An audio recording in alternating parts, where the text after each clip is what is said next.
And welcome everybody back to campus at Case Western Reserve University. Welcome to DiSanto Field. The Spartan Marching Band, as you can see, is on the field.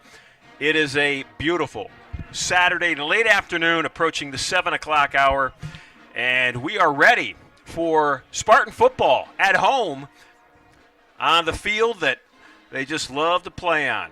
And there's a sneak peek of the new color, the royal blue, that the athletic teams at Case Western Reserve University are wearing this year as the cheerleaders are ready to welcome the football team onto the field. And we are ready to welcome you to the 2024 home season at Case Western Reserve University. We'll take everybody inside the booth to introduce you to your broadcasting team. To my left is Andrew Rossman, the former Spartan player, not only in football but baseball, and they're actually playing baseball right now at the Knob. My name is Ron Yantz. We're, as always, pleased to bring you Spartan football. The matchup today, Andrew, is this. Spartans come in with a Week 1 win on the road. Bethany comes in with a Week 1 loss. Bethany comes in 0-20 in their last 20 games. The Spartans 7-3 last year, a consistent factor in the President's Athletic Conference. So today's matchup at home against a team that has lost 20 in a row. You've been a player in a game like this. You've played this team before. How do you approach it? For the most part, you try really not to think about it. Now, you're a human. You know that the record is the record, but when a Bethany team like this comes in, you know they're going to have 5 to 6 players that are as good as any player, not only in the conference, but probably in the region as well. So this is a time we're going to start the home season off well. We're going to start it focused, and records, you're aware of it, but at the end of the day, you need to go out, execute, know your strengths as you come into the new season here, and get it done, like we said, in the home opener. So on each side of the ball, on the offensive side of the ball, they've got a quarterback, Phillips, who's a D2 transfer, very effective, somebody that Coach Debs has identified as somebody that they need to look out for. Then on the defensive side of the ball, someone that you talked a lot about as you and I talked preparing for this game, Amarion Williams, their defensive end. Yeah, he had, I think it was 15 tackles in Week 1, and anytime you have double-digit tackles on the defensive line, all you can think of is disruptive there. So, again, Bethany, usually their issues as a program and a team are on the depth side. At the top of that roster, you have players like Phillips and Williams. They're as good as you're going to see this year. So, really excited to see those matchups. You got strong offense-defense for the Case Western Spartans, and then, going up against some of the playmakers for the Bison on the other side. You used the word strength earlier when you were setting up this game, and when you look, Andrew, at Case Western Reserve University, I think the strength is on the side of the football that you used to play on, and that's the defense, isn't it? Yeah, and we'll touch on it throughout the broadcast, but as you look at the age of that defense, it's grad student, mixed in a senior, grad student, so it's very, very experience-heavy. And it's not only just, plain experience, it's good experience. These guys have played and started for multiple years, and I think you mentioned that, it's a really cohesive unit top to bottom. So early in the season, seems like everybody's healthy, and look forward to them continuing their strong start. So it's the Spartans and the Bison, home opener here at Case Western Reserve at DiSanto Field. We're going to take a short time out in our pregame show. When we come back, John Schwartz, the Vice President of Communications here at Case Western Reserve University, as always, we'll sit down with head coach Greg Debelak, and from the coach's view, get you ready for this late afternoon football game. We'll be back. To be able to say you learned poetry from Ohio's poet laureate. There's a lot of opportunities to do research as an undergraduate student. I've actually had a chance to file for a provisional patent on my research. We built a pediatric pulse oximeter for use in developing nations. We built a hypodermic needle incinerator. Thanks to ThinkBox, I'm developing my concept for a fuel injector that makes jet engines safer and more efficient. It helped me earn a trip to meet President Obama and pitch my company to investors from the TV show Shark Tank. All I heard was, you have been admitted to Harvard Law School. You come out on the other side and just realize, wow, this is what I can do. This is how far you can go. And it feels really good.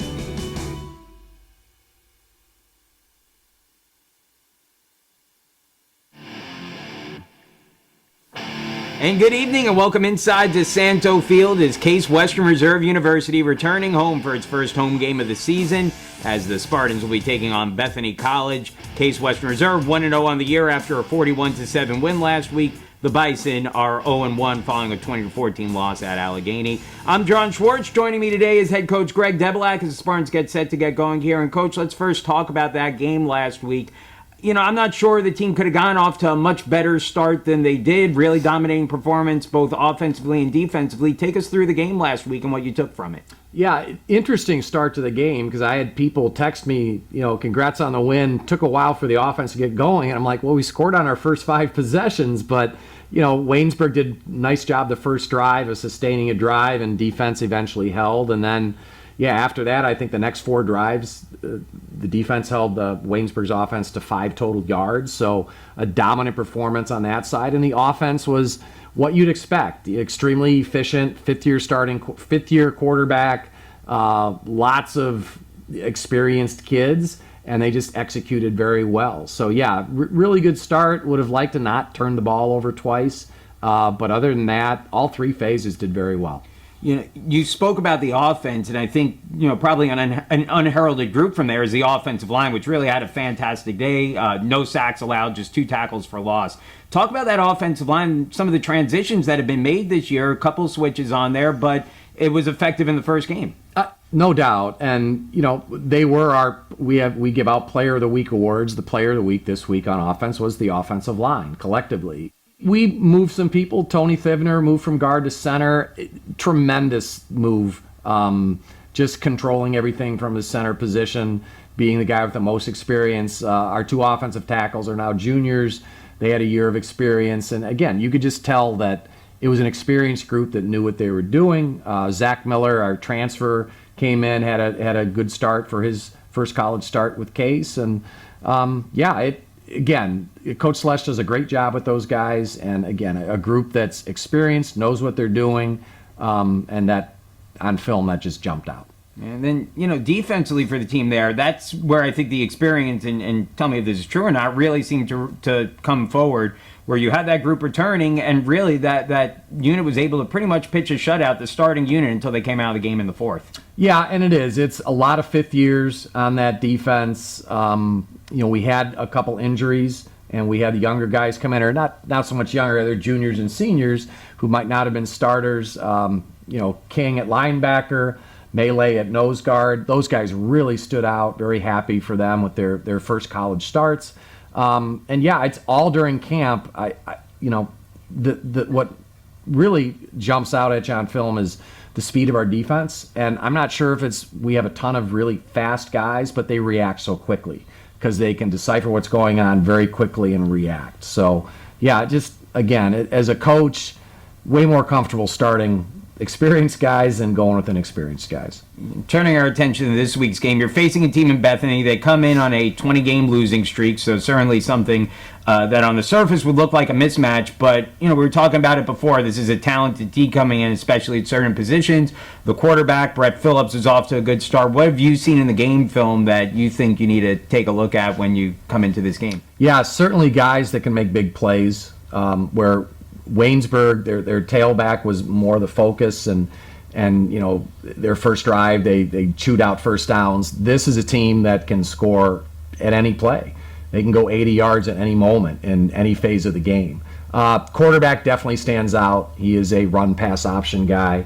He can make things happen, both running and throwing the football. They're spreading things out. It'll be more of a spread offense that we're facing. But again, they're going to have to block our guys up front, and that's going to be a challenge for them.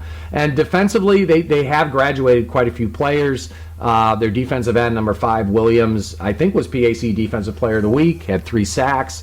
He certainly was a challenge last year. So, all 3 phases, I think what stands out is athleticism, speed, and, if we don't take the right angle, if we miss an assignment, it could turn a short play into a touchdown at any point of the game.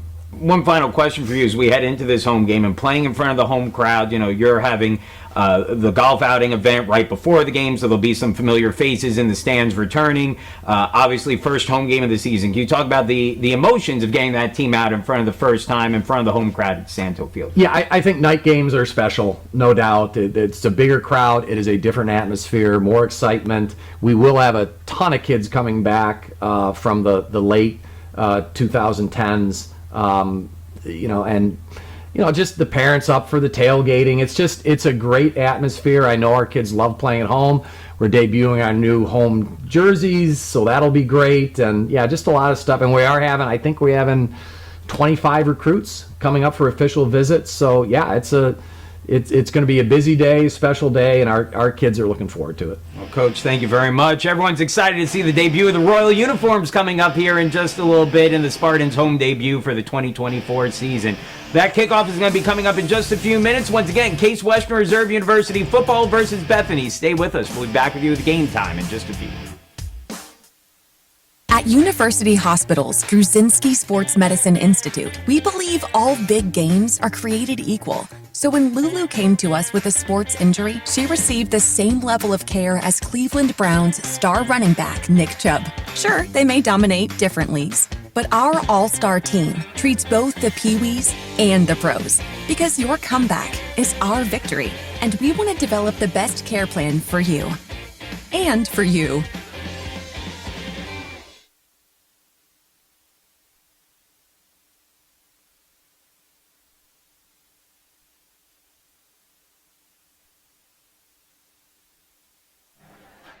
Just about 3 minutes away from kickoff as we take a look at the bench area for Case Western Reserve. And actually in our shot right there, number 2 in his jersey top but not in pads, is a key storyline today. That's Gage Dusler, their senior tailback, their most outstanding running back, coming back from, and actually Gage has played significant starting time his whole career.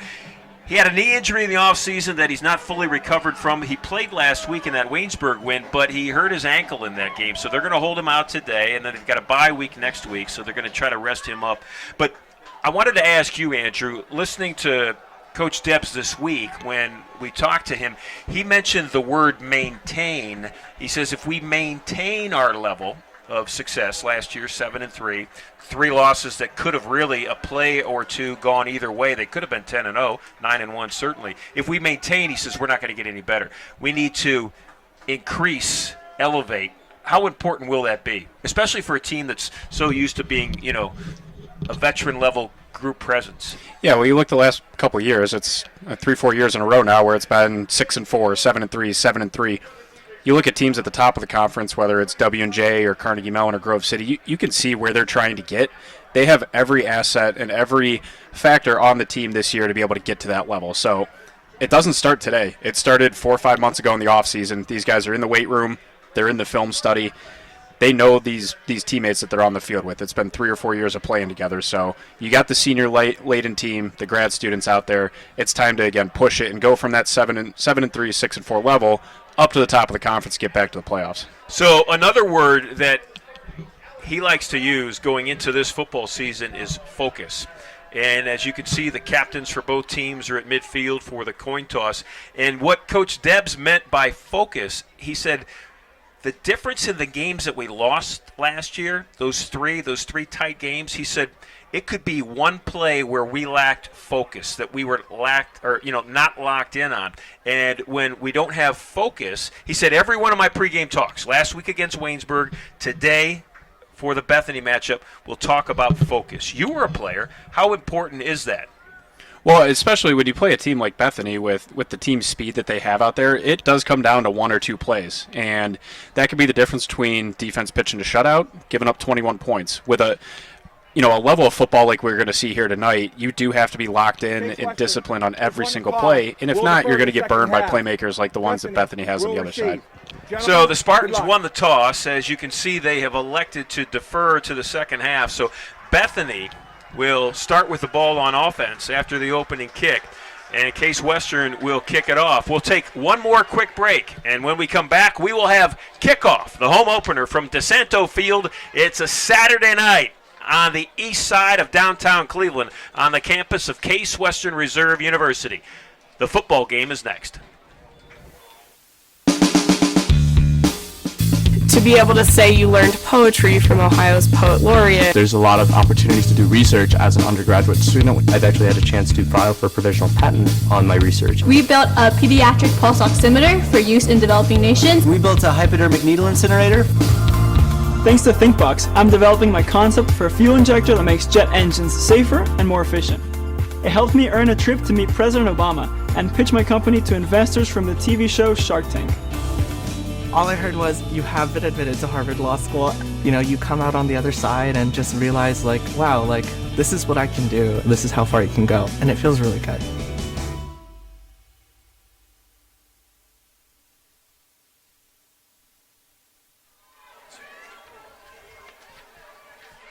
Gabe Petruzzi, the place kicker for the Spartans, is ready to start this home season, and we are underway at DiSanto Field.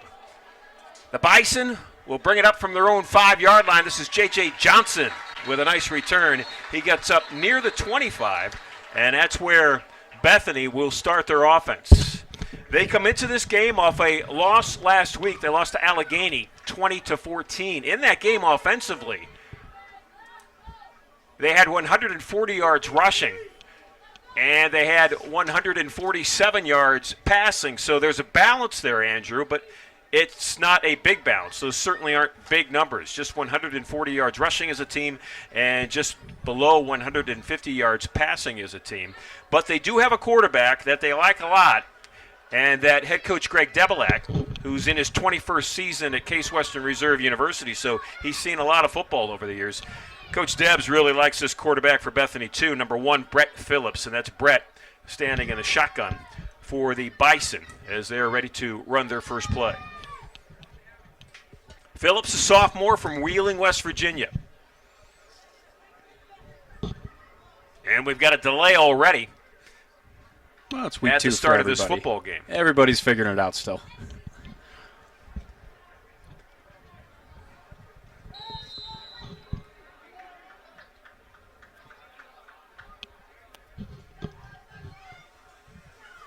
First play from scrimmage will be a handoff, and it is smoked and stopped at the line of scrimmage.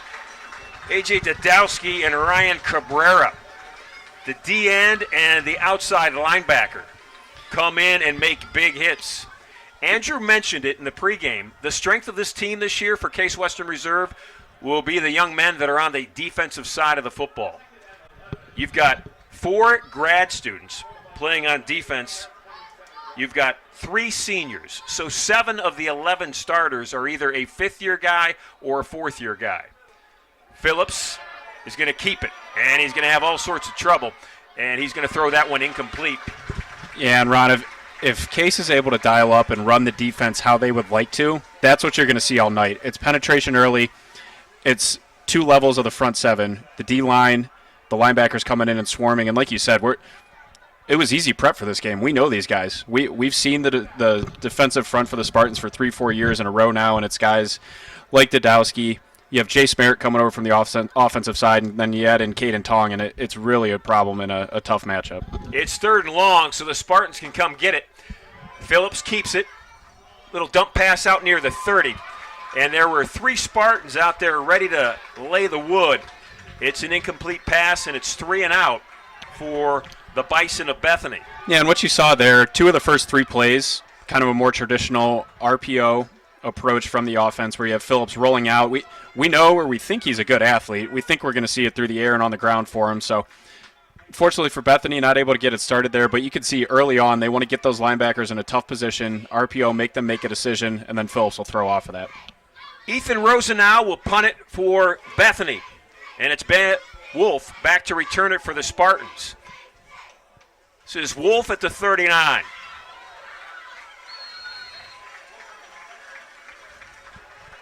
So Case Western will start with great field position. And they'll start with a quarterback that a lot of people love around here. And when I say around here, I mean in the football program. And if you think of this football program over the years, there have been a lot of great quarterbacks. Yeah, this it's young quarterback guy, driven. Fromberg, is one of those. Yeah, I mean in the last 15 years they've probably only had 3-4 quarterbacks. Right. Every time they name a new starter, it's for a while. It's 2, 3s, sometimes 4 years. So it's consistency, and that allows Coach Debs and Coach Sless to really run this offense. So Alex Fromberg is the senior quarterback, and he'll throw on the first play from scrimmage. Nice block on a short screen. Noah Coyne was out there for the block. He was blocking for Ethan Dahlem, and Dahlem's going to pick up an early 8. Let's take a look at that Spartan offensive line from left to right. At left tackle, it's David Friedman, 6'3", 265 junior. Peter Kelly's the guard, 6'4", 285 grad student. Tony Thivner's moved over to center this year, 6'1", 260 senior. Zach Miller, the right guard, and Owen Meyer at 6', 255. He's the right tackle. It is second and short for the Spartans. A little dump pass over the middle. And all the way inside the 30 go the Spartans. That was quick, and that was effective. And when you set up with a look with the run and a dump pass to Sean Michael James, you pick up big yards. Moving quickly, Spartans with no huddle. And we've got flags all over the field. So maybe moving a little too quickly. Full start. You're a defensive guy. When the offense is running no huddle, does it disrupt you on defense? Well, hopefully to this point, and it's a little tougher early in the season, but you should have your 3 or 4 kind of base defensive calls where it's really one word from the sideline. The defense is able to communicate it throughout, and you get into an okay set. It's always going to be tough and put pressure on you, but you should have your base calls where you can hopefully avoid disaster on a tempo play like that. Mitchell Waite is the lone back in the backfield. The Spartans will actually have 3, maybe 4 guys that run the football today, with Dusler being out with an injury. And Waite will get the handoff. And going back a couple plays, Ron, I think in however many years we've been doing this, that's the first time Sean Michael James has ever caught a pass up the middle. They're usually on the sideline, aren't they?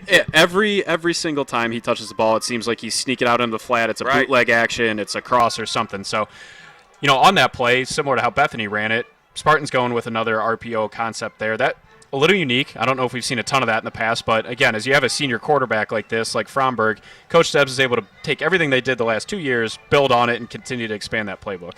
2nd and 10 for the Spartans. After that motion penalty, they gained 5 on the first play. This is Fromberg. Alex can run it, but he can also do that. That's a complete pass at the 10, and it's spinning and driving and not yet knocked out of bounds. Ethan Dahlem.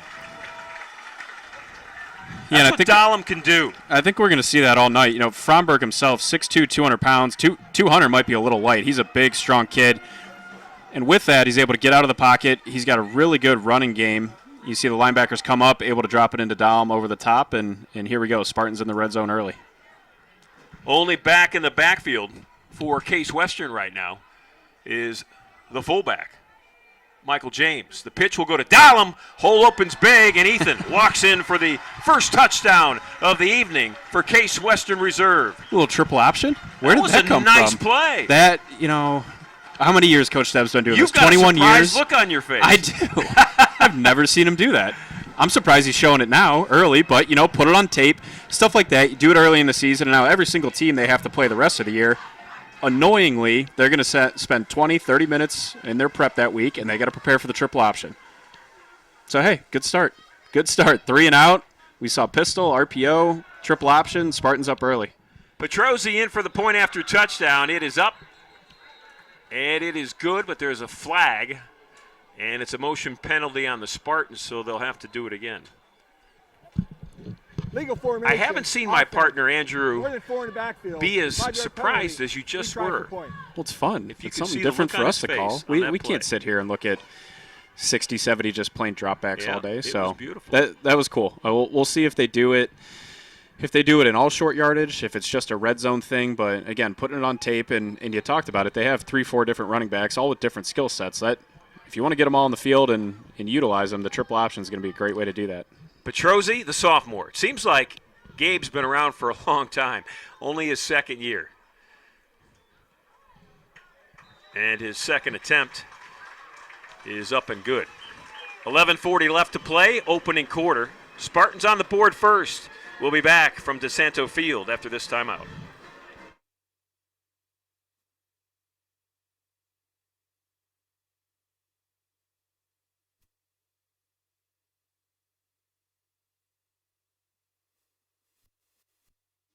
To be able to say you learned poetry from Ohio's poet laureate. There's a lot of opportunities to do research as an undergraduate student. I've actually had a chance to file for a provisional patent on my research. We built a pediatric pulse oximeter for use in developing nations. We built a hypodermic needle incinerator. Thanks to ThinkBox, I'm developing my concept for a fuel injector that makes jet engines safer and more efficient. It helped me earn a trip to meet President Obama and pitch my company to investors from the TV show Shark Tank. All I heard was, you have been admitted to Harvard Law School. You know, you come out on the other side and just realize, like, wow, like, this is what I can do. This is how far you can go. And it feels really good.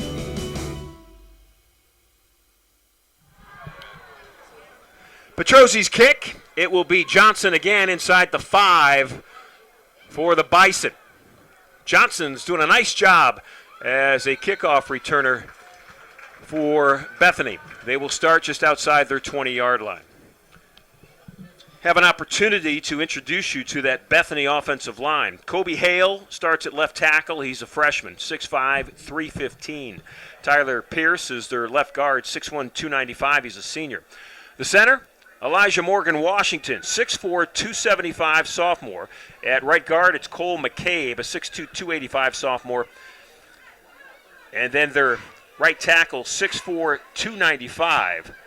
So they've got a big line, and they've got a talented quarterback, and that's Brett Phillips, and he's standing in the shotgun. Ryan Cabrera showing blitz, coming from the left side. Ooh. Aaron Randolph. Hammered inside the 20. Gabe Trock, yeah, and that's one of those grad students. And sometimes when we can describe it and say it's a senior, it's a grad student. You guys might be able to see on the screen some numbers, and then there's a play like that, and you go, "That's a grad student." That was a grown man hit there, and good to see the Spartans rally to the ball. 2 guys get him, and it's going to be a long day for Bethany. Yeah, he got it on the front and the back. Oh yeah. Yeah, Trock squared up. How important is squaring up, Andrew? I mean, he just squared up and leveled that guy. Well, it makes it a lot easier. If you're in the way, they got to go through you, and that's kind of when you find out how much of a man you're going to be that night. But good start from Trock on that one. So it's a loss of 2, and in motion it'll be Leaper with the flip, and Leaper will go absolutely nowhere. Yeah, and as you went through the offensive line stats there, from a pure size perspective, Bethany is much, much bigger than the Case Western front, but that's not Case Western's defensive approach. Their approach is they run the 3-4 defense with Coach Miller. He's been here for, seems like 3 decades at this point, along with Coach Debelak, but it's speed, it's misdirection, and it's getting those linebackers running downhill and aggressively. So we'll see if Bethany's able to lean on them a little bit. Might be a second half development that we see. Spartans show blitz. Now they'll fall back out of it as a timeout is called. We'll take 1-2. Spartans took the opening drive, scored a touchdown. Their defense is setting the moment right now early in this football game. We'll be back.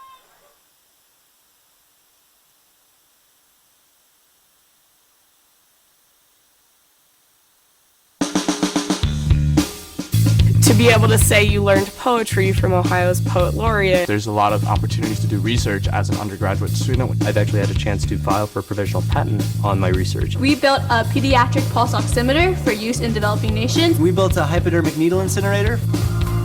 Thanks to ThinkBox, I'm developing my concept for a fuel injector that makes jet engines safer and more efficient. It helped me earn a trip to meet President Obama and pitch my company to investors from the TV show Shark Tank.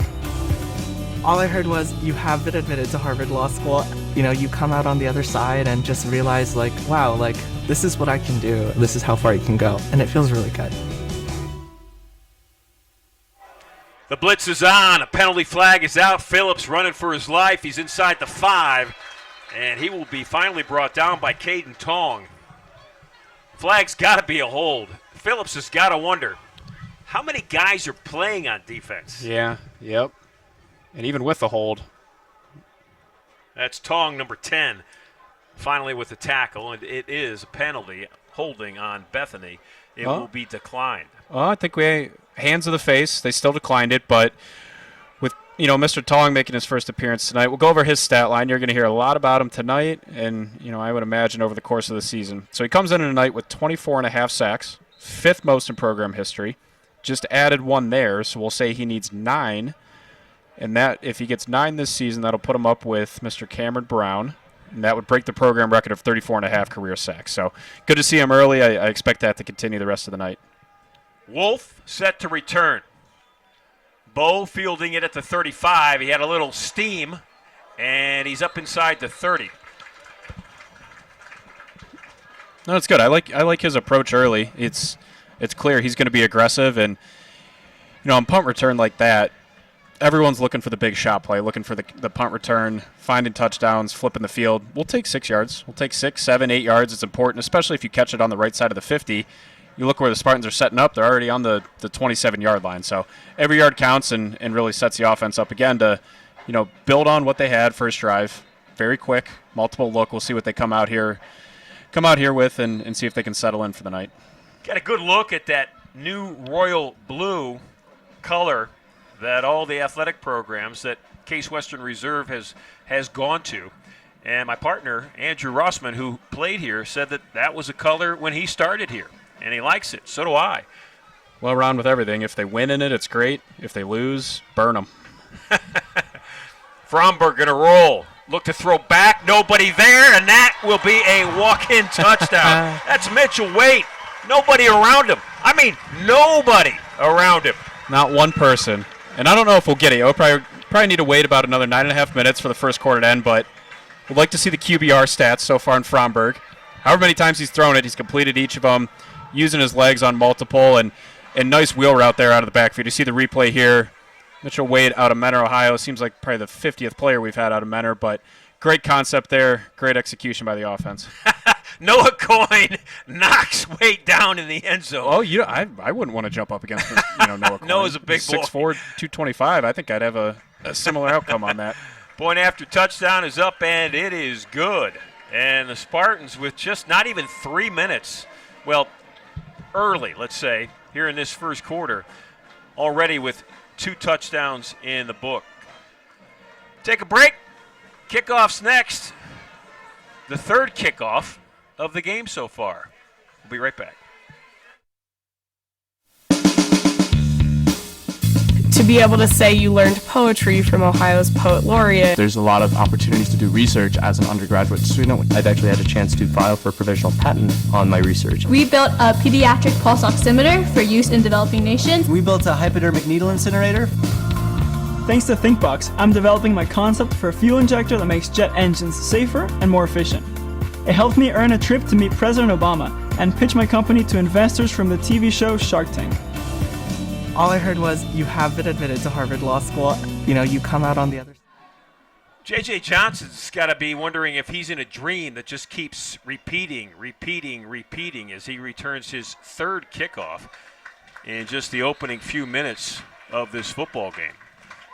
But that tells you one thing. The Spartans have scored every time they've touched the football. Every time. It's almost every play they've touched the football at this point. So picture-perfect start. Great night in Cleveland, Ohio here, starting off the home slate for the Spartans. And I don't know if we thought it would happen this quickly, but this is probably the outcome that we thought was trending here for the Spartans. Now, we talked about Coach Debs really emphasizing focus in the open.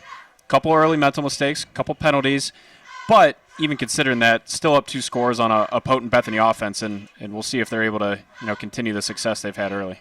Hilliard's the one back in the backfield. Phillips looks confused, and the Spartans are going to make him pay for it. That could be a fumble. I have not seen a signal as an now they've said incomplete pass. That was a risky little shovel by Brett Phillips. Well, there's a couple options here. It could be intentional grounding. They're going to talk about it, see if he drops a flag out. At the very least it is. I would think so. He was either down or that's intentional grounding. It was Cabrera and Tong again in the hip pocket of Bethany quarterback Brett Phillips. And there we go. So intentional grounding, 15 yards, lost it down. So that's going to put him 2nd and 25, I believe. And again, it's just a revolving door on the defensive front. Pick anybody, tap anybody on the shoulder in the front 7, and there's going to be one of those guys in the backfield early and often for the team. Well, right now they're getting a defensive end and an outside linebacker consistently putting pressure on that Bethany backfield. Correction. Well, and one of the cool things, we briefly mentioned it, number 23 right in the middle, the nose tackle, really crucial position here in Coach Miller's 3-4 defense, is Jace Merritt. He's wearing number 23, but you should recognize the name. Multi-year starter as a center on the offensive line. I haven't heard. We'll find out why he made the switch, but he looks good early. He asked to make the switch. He came to Coach Debs and asked, could I play defense? And that was a spot you pointed out that they needed a replacement this year. And he looks good. He looks quick. He looks a little thinner this year, and I think it's paying off. Phillips will throw, again under pressure, and that one's almost picked off. And I tell you what, if Nate Sicalo pick set, he walks in for a 10-yard pick six. I would be very, very surprised if we don't get a pick at some point today. And like you said, there was nobody in front of him on that play. That's Sakalo, number 16, the senior safety. Third down. Got an opportunity to talk to Nate before the game, asked him about how fun it is playing on a defense that is so veteran-laden. He goes, the communication is almost happening without anybody saying anything. He's a guy that needs to make calls from his safety spot. He said oftentimes we don't even have to shout out calls. Everybody sees the adjustment, makes it without anything being said. It's easy. That leads you to playing downhill, playing fast, not getting in your own head, and it leads to plays like we've seen so far. Well, 3rd and 26. Phillips again with pressure, and Phillips will fumble it.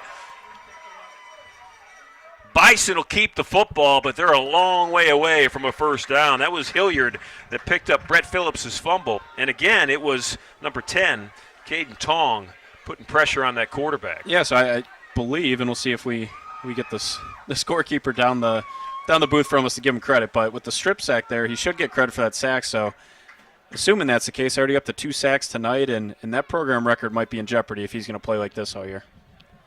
So once again, it's Ethan Rosenau near his goal line. Sometimes he's been in the end zone, punting in this first quarter. Nice punt. Wolf with a fair catch just inside the 50-yard line. So the Spartans will come out for offense on their 3rd set. The first 2 ended in touchdowns. The second one was a one-play drive. A 27-yard pass from Fromberg, the quarterback, to his running back out of the backfield, Mitchell Waite. Have yet to see a target to maybe the best athlete on the field, wideout Noah Coyne. 6'4", 225 senior. He is getting professional scouts coming to look at him. I saw it. I was scrolling through Twitter one day. There have been, and there will be this week. Draft report. Yeah. They've got 5 more scheduled early in this season. The play clock. He's split as far as you can go in the shot up on the 50-yard line. Straddling the 50. That's Coyne, number 14. Played only 1 year of high school football, by the way. Fromberg, quick little dump. And a double pass, and look, there's Noah Coyne, and Noah Coyne's going to walk in for a touchdown. Well, there's a young man that threw that pass, Jake Kavsik, that Coach Debelak can't say enough about. So excited about this freshman from Gilmore Academy. I don't know what's funnier is that we heard about the Kavsik twins from local high school Gilmore Academy from Coach Debs in the open, and he kind of had a little twinkle in his eye. You could see he was really excited about it. Then we have you here in the booth calling out Noah Coyne, immediate touchdown. So we got 2 plays, 2 touchdowns, great designs on both, and this is fun. This is fun for us. It's fun for the team so far. This is a great start to the game. Petrosi's point after touchdown. It's up and it's good. Let's keep it here. It's 21-0, and we still have 8 minutes left in this first quarter. Let's talk a little bit about another funny part to that story that just happened. Kavsik plays also on the JV team on Fridays, and Drew Saxton is the coach of the JV team, the former All-American quarterback. And Coach Debs was busting Saxton's chops to us before the game because Drew had called 2 double passes and 1 reverse pass in the JV game. And he was just laughing that, Drew's young. He thinks it's a toy box. But then what does Coach Debs call here on the 3rd drive of the game? A double pass, and it goes for a touchdown. There's only one common trait across every quarterback in the country at every level. They all think they can call plays better than their head coach. So Drew spent 4 years. He had to sit there and let Coach Slesh and Coach Debs call the shots for him. Drew gets 1 chance, and it goes crazy like we saw. But to your point, Coach Debs, bringing out some tricks early in the season. It's fun for the kids, and it leads to stuff like this happening. Well, we've seen 3 touchdowns. As Johnson brings it up, he tries to get to the 20. He will not. There's a flag on the play. And in actually all 3, you kind of had the wheel play, you had the triple option play, and then you had the double pass. Yeah, there's probably 2 different approaches. Some coaches early in the year, you'll see them keep it very vanilla, very plain. They don't want to show everything that they have. They want to save that for whether it's a rivalry game or whoever the big dog is in the conference. Maybe keep some stuff secret. Or you can do seemingly what the Spartans are doing tonight and get it all out there. Put it on film. It's not wasting time for the other teams that have to prepare, but it is expanding what they have to think about and consider in their prep for playing the Spartans going forward. Well, doubt in the mind of a defender is always a good thing, even if it's just for a moment. Just to be clear, there is more coming. I don't know if it's going to be tonight. Coach Debs had 3-4 months that offseason to sit there, draw up plays, and he is one of the most creative play callers you'll see at this level. And, him and Coach Slush have really put together a nice game plan so far. That offensive line that we see right now with Bethany has had all sorts of trouble. Hilliard's going to get a fake handoff. That pass is incomplete. Phillips quickly across the middle to Leaper. And that's what's going to happen. Quick plays, right? Short drops, get rid of the ball quickly, because they have proven, Bethany, that they cannot block that Case Western Reserve University front seven. Yeah, they just don't have time. And the one thing I'm a little surprised about is given the size difference, that's not something that's going to maybe manifest in the first quarter here, but you need to rep that out, and you need to start leaning on the smaller defensive linemen. So if the outside edge work is not going the way that we've seen it, then maybe they start looking up the middle. Phillips will keep it, and it's an incomplete pass behind his intended receiver, Leaper. Yeah, and if you're Phillips at the quarterback position, we got to focus on a layup right now. It's been tough sledding so far. We need to build the confidence. We got to find any completion, whether it's a screen pass, a quick bubble. Need to be able to throw it, see it go in the receiver's hands, and start to build that momentum here early. And getting yourself in 3rd and long is not doing yourself any favor if you're an offense, especially against the team that defensively up front has proven that they can get by you quickly. No, and this is going to be fun. We talked about the veteran leadership at all 3 levels for this defense. You're going to see this D-line here really pin the ears back and really try and make an impact play here. Here they come. Phillips is going to have to roll out of the pocket. Calls for his receivers to release. The defense releases as well, and that's a heads-up play by the sophomore quarterback. He's going to pick up a first down.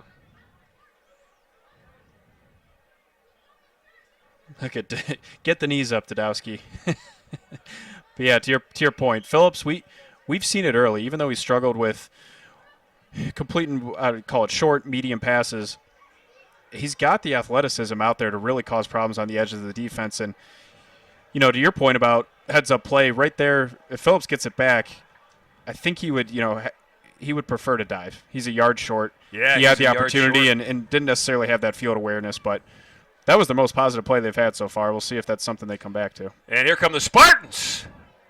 Nearly a blocked punt. Wolf with a fair catch in almost the exact spot yard marker-wise that the last drive started. Spartans will start their 4th drive. They are 3 for 3. There was a baseball game going on, a fall game at the Knob just north of the DiSanto Field football stadium here. And in baseball, if you're 3 for 3, Andrew, and you do that for the rest of your career, you're the best player that's ever played the game. 3, we can go 1. We can go 1 for 3. It's a lot lower stakes over on that side of campus. Sure. But yeah, we've seen chunk plays so far. That's been the theme. We've seen Fromberg able to extend plays with his legs, and early on, and this is another sign of a Coach Debs offense, we have a quarterback change, get some new bodies in there, and get some experience going. Sam DiTilio, the sophomore quarterback from Avon. DiTilio with the handoff. And the Spartans are going to get big yards inside the 40. Running with the football was Kavsik, and that's a young guy who threw the touchdown pass on the previous possession. Jake will come out. But he is a player that Coach Debs has said, I could put him anywhere on the field. And as a matter of fact, he thinks next year he might play on both sides of the ball, defense and on offense. Fromberg's back in at quarterback. I think this is probably the last time that we're going to have to check the pronunciation sheet on that name, because the Kavsik twins, we have Andy, number 30, and Jake, number 15. I think we're going to see a lot of those guys and a lot of good production out of them. 1st and 10, ball's inside the 40. Fromberg hides it, throws it deep. That's Coyne at 6'6". And great coverage by DeJuan Lee for Bethany. Really good coverage. And that was, as textbook as you can get with your technique. Best friend when you're a corner on a deep ball like that, the sideline, technique is get in the hip pocket like you see there, get in Coyne's front hip pocket, and then just lean him back. Lean him back into the sideline, lean and locate. You'll hear that sometimes as the term or the technique there. So we saw it. The Case Western offense is mortal. They did not score on that play, but gives them a chance to work on something else. So you can't score on every play, Ron. It's okay. We'll be okay. Wait back in the backfield. Fromberg will throw it. This is Alec Angelo out in that far flat near that Bethany bench, and positive yards for the Spartans on 2nd and long. Yeah, one of the cool things so far is if someone asked me to summarize what this offense has done or what their style is, I don't think I could do it. It's been the triple option for one play. There we see probably the 3rd or 4th time they've done RPO concept. We've seen the pistol. We've seen them go, vertical passing game to Coyne. So it's been fun. I don't know what is going to come next, and that's a testament to what Coach Slesh and Coach Debelak have drawn up game plan wise and what they've rolled out here in the first quarter. 3rd and 5, ball's on the 32. The sun has set here at DiSanto Field. Fromberg, that's Dahlem. Ethan gets the first down. He's tied up inside the 25, but they'll move the chains. Yeah, and so far we've seen Angelo, Dahlem, Coyne, Kavsik, Sean Michael James. That is going to be a really, really good recipe for this offense throughout the year, because if you go to watch the tape, I don't know who you're going to game plan against. So it's a spread it around offense. You have that veteran leadership from Fromberg who knows his guys, knows this offense, is able to dink and dunk and then hit the big play over the top. So really good start, really impressive so far. Coyne's got single coverage up top. You see him near the top of your screen, right by the 20-yard line. Wide side of the field, they'll run to the short side with Waite. Actually, this is Lim. Christopher Lim got the flip. Flim's one of those 3, maybe 4 guys that will carry the football today. It's Lim, Waite, Lopez, and then Kavsik. And actually, Fromberg, the quarterback, and DiTilio, his backup tonight, they can both run with the football too. Fromberg, Andrew, was the leading rusher last week. Yeah, and if we think back to last year, I think there was a couple weeks that did happen. Not Coach Debelak's favorite result, but he'll take it. Yards are yards, as long as you're keeping the quarterback healthy. That's a really effective way to keep the ball moving, stay ahead of the chains. 2nd and long. Alex will throw it. Lots of time. He's got a lot of room. If he wants to run, he will. And he's near the 10-yard line. Yeah, and the read there at the top of the screen, they had number 4, Ethan Dahlem, running an out and up. You see it at the top there. Good collision from the defense there. That's the right technique. If he's running the out route and he's going to cut it up for the out and up portion of that, you need to collision him, throw off the timing. Unfortunately for Bethany, they didn't have the support on the backside. Fromberg able to extend with his legs like we've been referencing all night. Yeah, great recognition by the senior quarterback out of Bridgewater, New Jersey. 1st and 10, Spartans with a new set of 4 downs. Looking for their 4th touchdown in as many possessions. Fromberg to throw over the middle. This is Coyne. Can he run to the end zone? He'll get knocked out of bounds at the 5-yard line. Let's stick with Coyne for a second. Coach Debs told me before the game that the scouts are real. He says, and this is why. He said he went to an invite. He was invited to an NFL combine. Ran a 4.6. He's 6'4", 220, runs a 4.6. They like his size. They like his speed. And there haven't been many in the history of Spartan football that have gotten that look.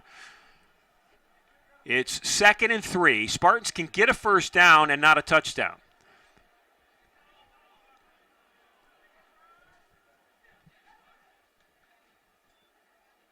Lim.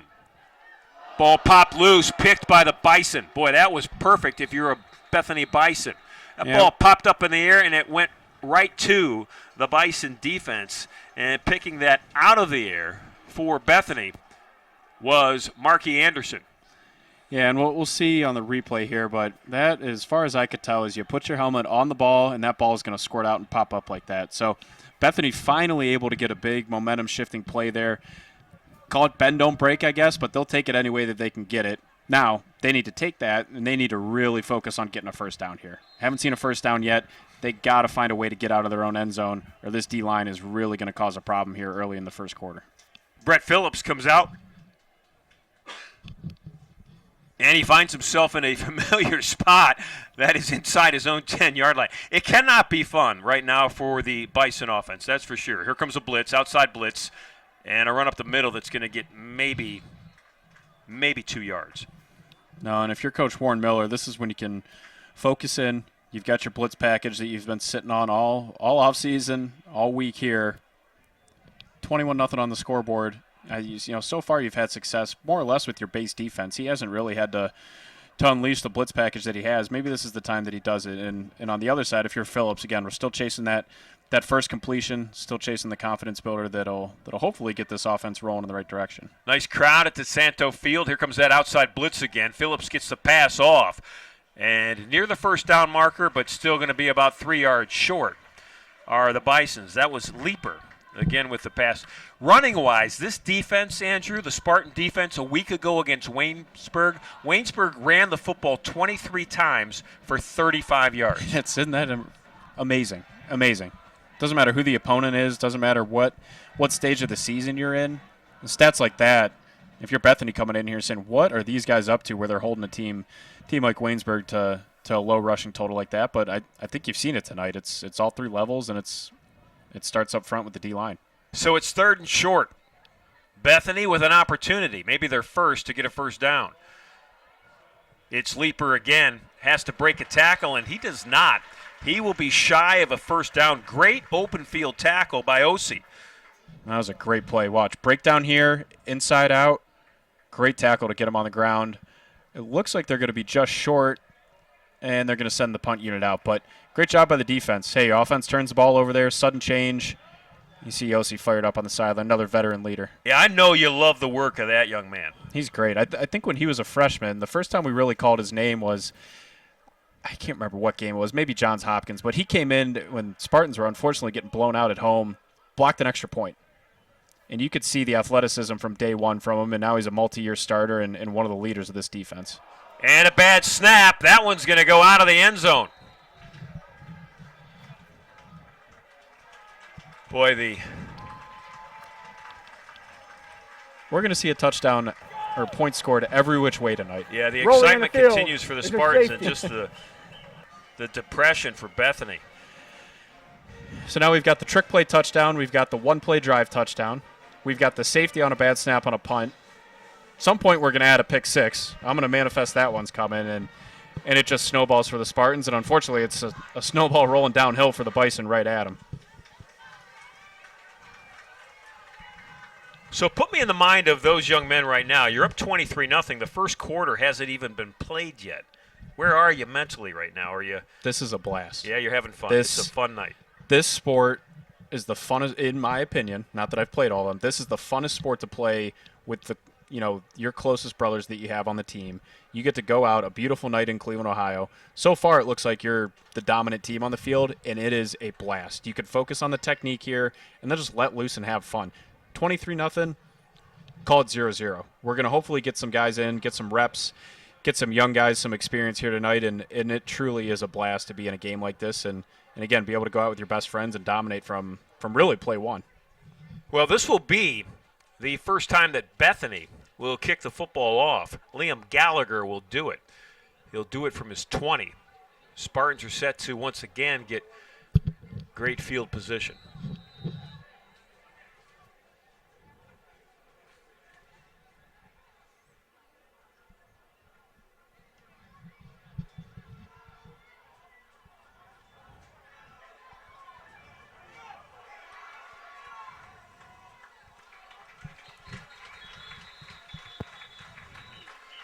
Bo Wolf, their return specialist.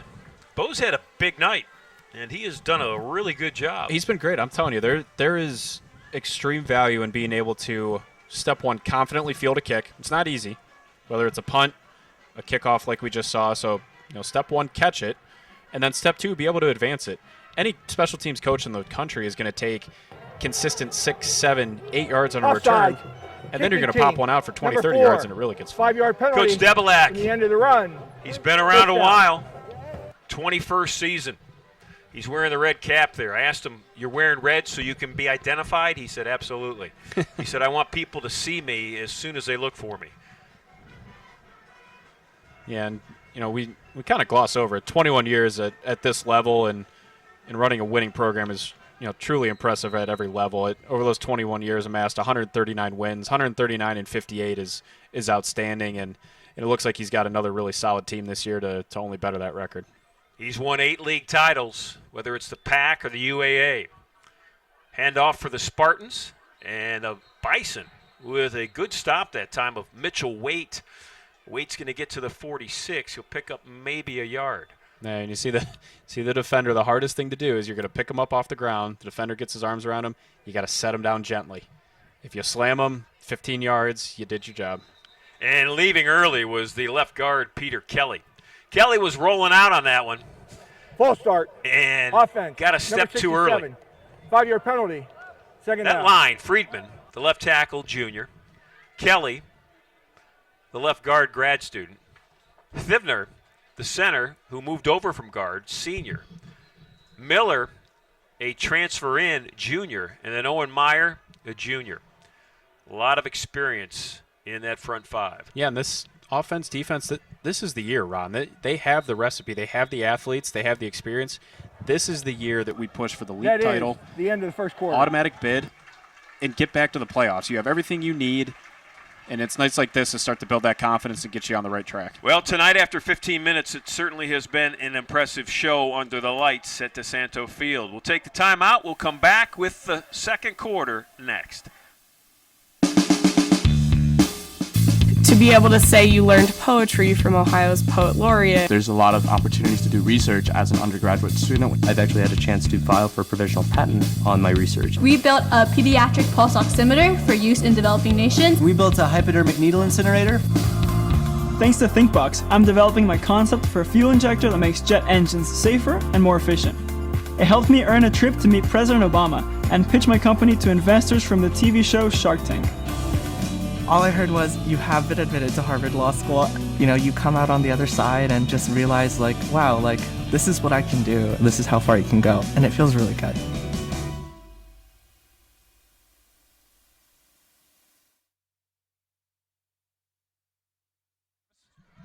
Travis, we're not able to hear. Hear each other, you mean? Okay. Welcome back to DiSanto Field to start the second quarter. We want to welcome into the broadcast booth Travis Apcar. Deep throw, and your good luck. Well, listen, I was out there and I won the coin toss to begin the game, so. There are no flags down. That's going to be a touchdown. Alex Fromberg to Dylan Cave. Cave was one of the names we hadn't mentioned yet on all the players that have caught a pass so far today in the Spartan offense, but now add him to the list. Travis Apcar walks in, the Vice President for Student Affairs, and he immediately brings with him a 50-yard touchdown pass. So you could step out now, drop the mic, and just leave. Listen, my work could be done, and if that's all I have to contribute for these guys to get a W, that's fantastic. Well, it's 29-0. Yeah. Actually, 30-0 when they add the extra point on. It was 23 before the touchdown. Yeah, but, they look great, and really proud of them. I know how much work they put into it, and the coaching staff is fantastic, so, really, really proud. You've got a son on the team, correct? I do have a son. I don't know if he wants me to mention it on air, but, my son Caleb is a freshman.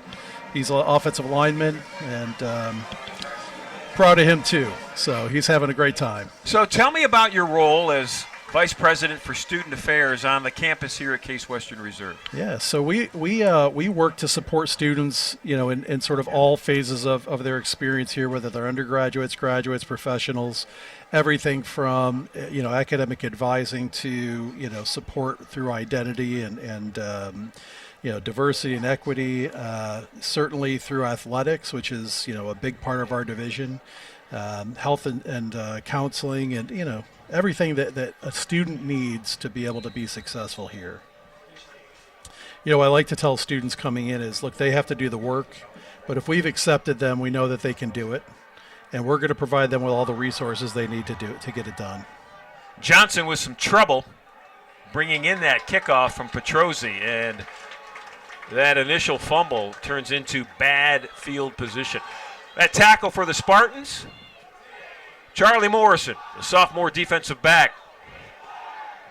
I don't know how much you've been able to see of the first quarter. I don't know if you've been, in the stands visiting with students and families, or if you've had an opportunity to watch it. But it has been a display both offensively and defensively so far by this Spartan football team. Bethany comes in on a 20-game losing streak. So obviously they're a program that's really been struggling for a couple of years now. But I know Coach Debelak this week, in talking to him about prepping for this game, he was really concerned with the young man who has the football, the quarterback, Phillips. He just hasn't had time. You're an offensive lineman, or your son is. I mean, You're built like you were an offensive lineman. I was an offensive lineman. So, I mean, how important is protection for the quarterback? It's absolutely crucial. If they don't have time to think, time to move, time to let plays develop, then you're not going to be successful, right? You can have the best athlete at that position, but if they don't have time to actually use their athleticism, use the plays and set things up, you're not going to move the ball. And you're right, this offensively and defensively, the Spartans have looked fantastic. Their pressure on defense has been impressive. There's a pass out to Leaper, obviously Phillips' favorite receiver. He has targeted him almost exclusively tonight. It's a short game. One of the things I think that Bethany Travis has done here in their offensive philosophy early in this game, because they aren't getting hardly, it's definitely less than 3 seconds. It might be less than 2 seconds to activate the play. Short drops, quick release. Yeah. Well, even if you have short drops and quick release, if you have defensive backs that are covering really well, which we've been doing that all game, you have to have people who are open to catch the ball at the same time, right? Phillips will throw it, and on the far side of the field, best play of the night so far for the Bison. Beautiful footwork along the line, and that is Ray all the way for a touchdown for Bethany. No flags on the field. They say he did not step out of bounds, and he will go the distance for a 86-yard touchdown for the Bison. Well, just as I mentioned that you have to be open, he happened to get open. And you're not going to give me credit for that one too, will you? Well, if you want it. No, I prefer not. I prefer not to have credit for that one. His footwork on this sideline, near sideline, right in front of us, was fantastic. I think the Spartans actually gave up on the play defensively because they thought he stepped out of bounds. Well, it looked like he did, so that's a possibility. I was surprised they weren't able to catch him. They had a couple that had an angle, but he's pretty fast. So Brett Phillips to Ray Adams. Adams caught it at about the 40, and he did the rest, 60 yards of running down the sideline. And that'll catch your attention if the defense needed to refocus.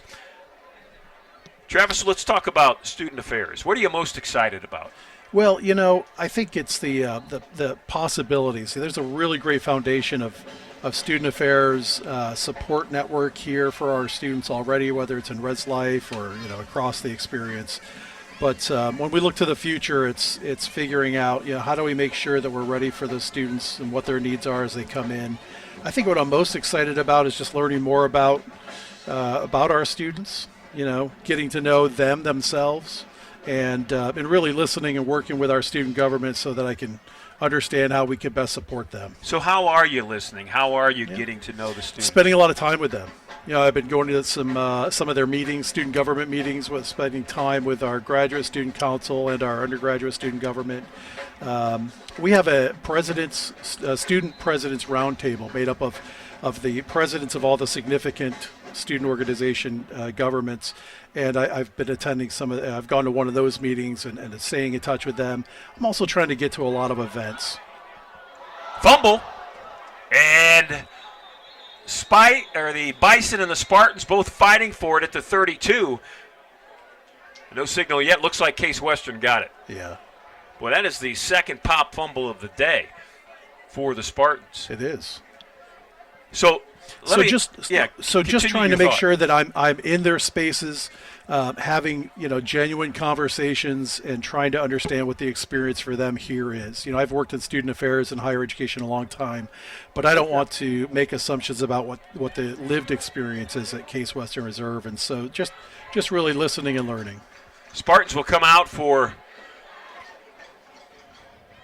an offensive possession here in the second quarter, and back at quarterback is Alex Fromberg. We have seen Sam DiTilio once tonight. And in the backfield is his fullback, who's got a big pass tonight, Sean Michael James. I want to ask you this. I think, philosophically, the approach to students has changed in higher education in the positive way, meaning decades ago you came to college and the onus was on you to find your way, to do your work, to get things done. And where you came from really wasn't important, or who you are as you arrive on campus really wasn't important. I think meeting students where they're at and knowing who they are has become very important in student affairs, correct? Yeah, you're absolutely right, especially in the last 20 years or so. I think that we recognize that a diverse – so first, we should recognize that there's more access to higher education in America than maybe ever, right? Or not maybe, than ever. Than ever. And so we have people coming from very different backgrounds, whether it's geographical or whether it's, their financial background or inner city versus suburbs. And so, they come to us with all sorts of strengths, but also they might need a little bit of support in particular areas. And so we do need to meet them where they're at. We've determined based on their performance up to the point before they go to. And what a great catch by Ethan Dahlem. That's experience right there. Senior quarterback, senior wideout, both adjusted to a route that wasn't working. Fromberg knew what Dahlem was doing, and it just floated right in there, and Ethan was there to catch it. Yeah. And that, so we could use that as a metaphor for what we're talking about, right? It's trying to make sure that we have the resources in place so that when students might need a little bit of help, they know where to go to get it. But it's still their responsibility, right? And it's still a lot of hard work. This is an incredibly rigorous academic institution, but we've determined that they would be successful based on what they've done before this.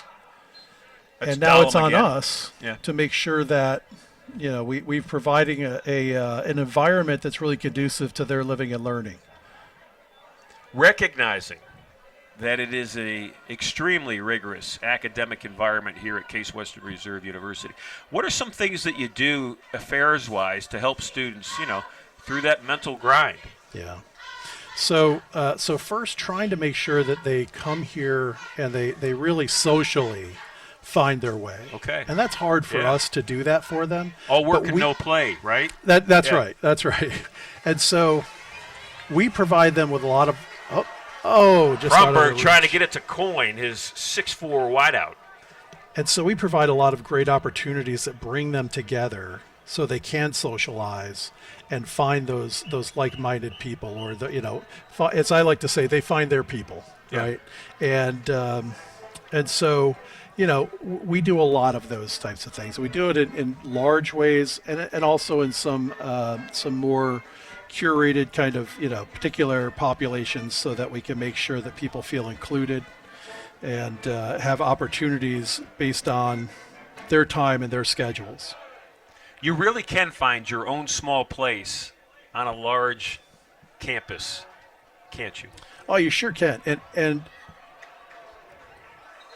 another fumble. That may be down on contact, though. They're going to say that is not a fumble. That's a downed football, so the Spartans are going to keep it. They'll keep it at the 30. It'll set up a fourth down situation, but it'll be fourth and about 5 yards. I think we need some stickum. Well, certainly. If there's, the coach is always going to find something, something to coach up. Yeah. And even in a game that's 30-6, the situation tonight is turning the football over. Because if you're in a tight game, those are pivotal moments. Yeah, you have to hold on to the ball. That's foundation, basic, fundamentals of the game. So let's talk. Let's keep talking about what you're doing for students. Anything you're really excited about to just debut this semester? Yeah, I don't know if it's debut, but two things that we're focused on is really enhancing. One is getting undergraduates involved in research at an earlier time. We'd love to have first-year students truly involved in research opportunities.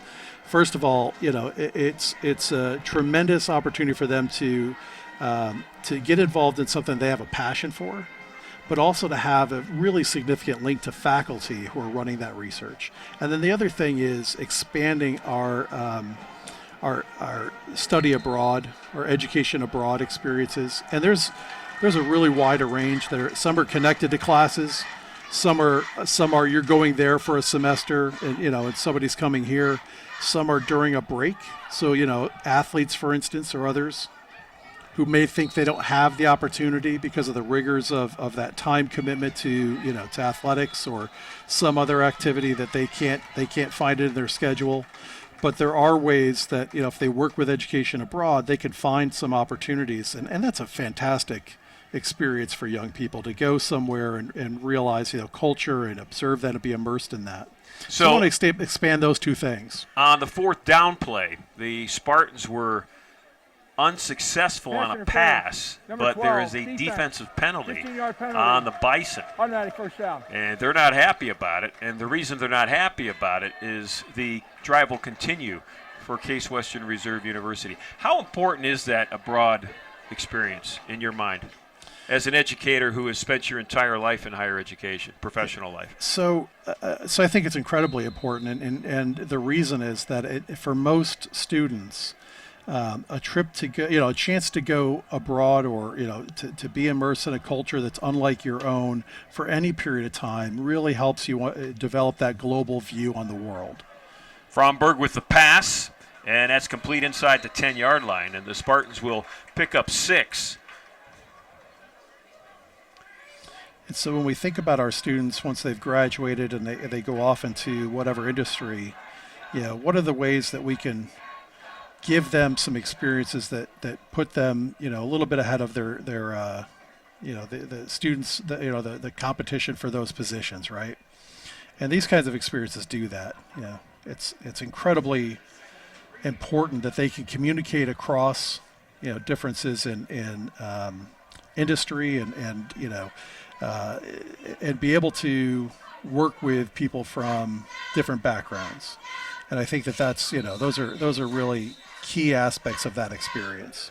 Play clock winded down, and that is a timeout penalty on the Spartans. There's a timeout on the field. We're going to take a timeout too.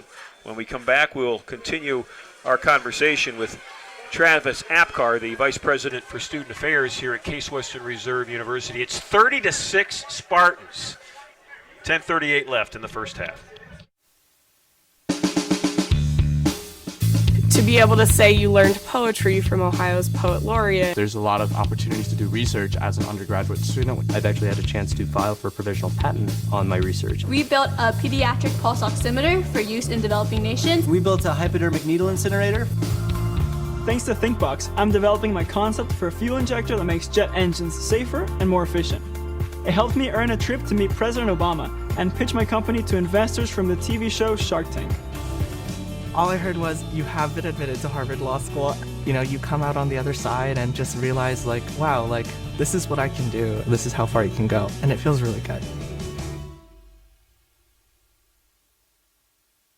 I mean, just an absolutely beautiful setting. The sky in the west, DiSanto Field, outlined by dorms.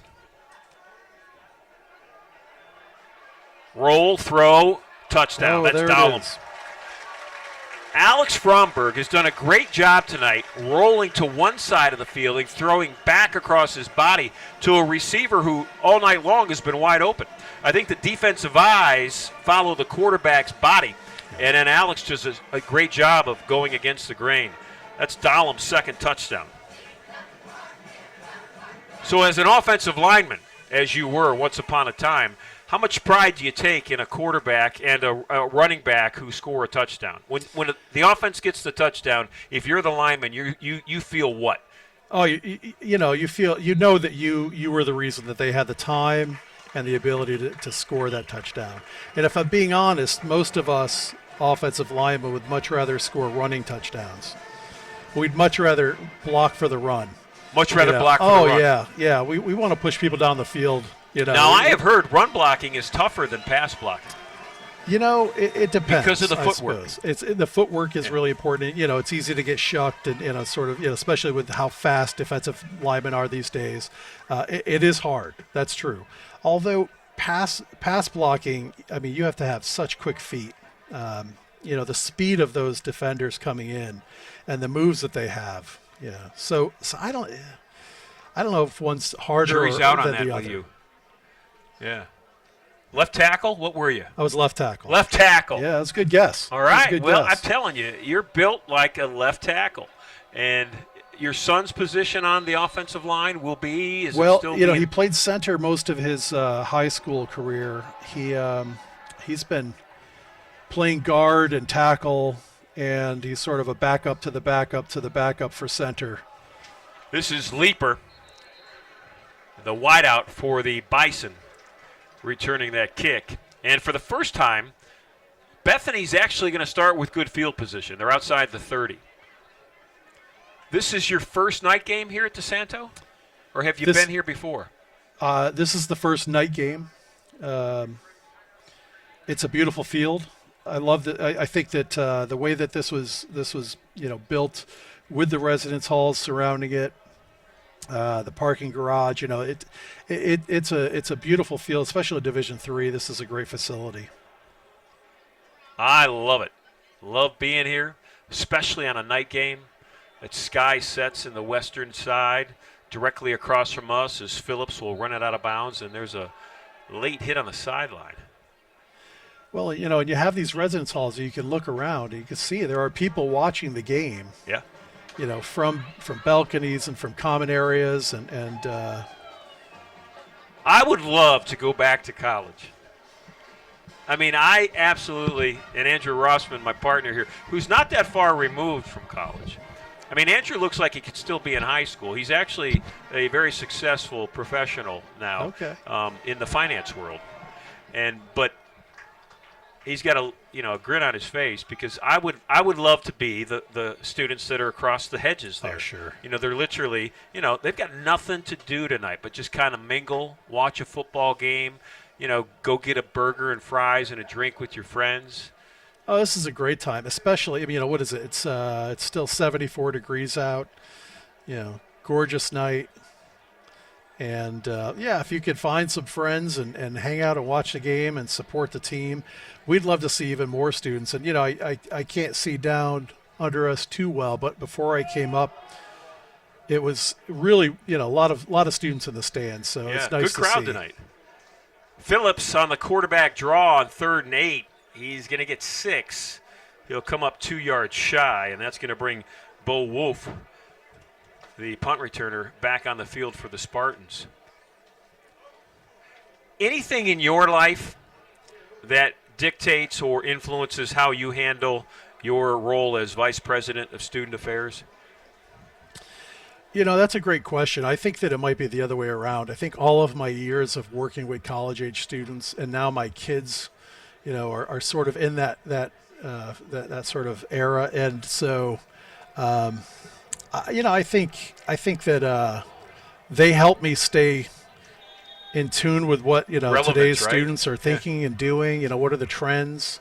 I try not to embarrass them with adopting them myself, of course, but I to understand.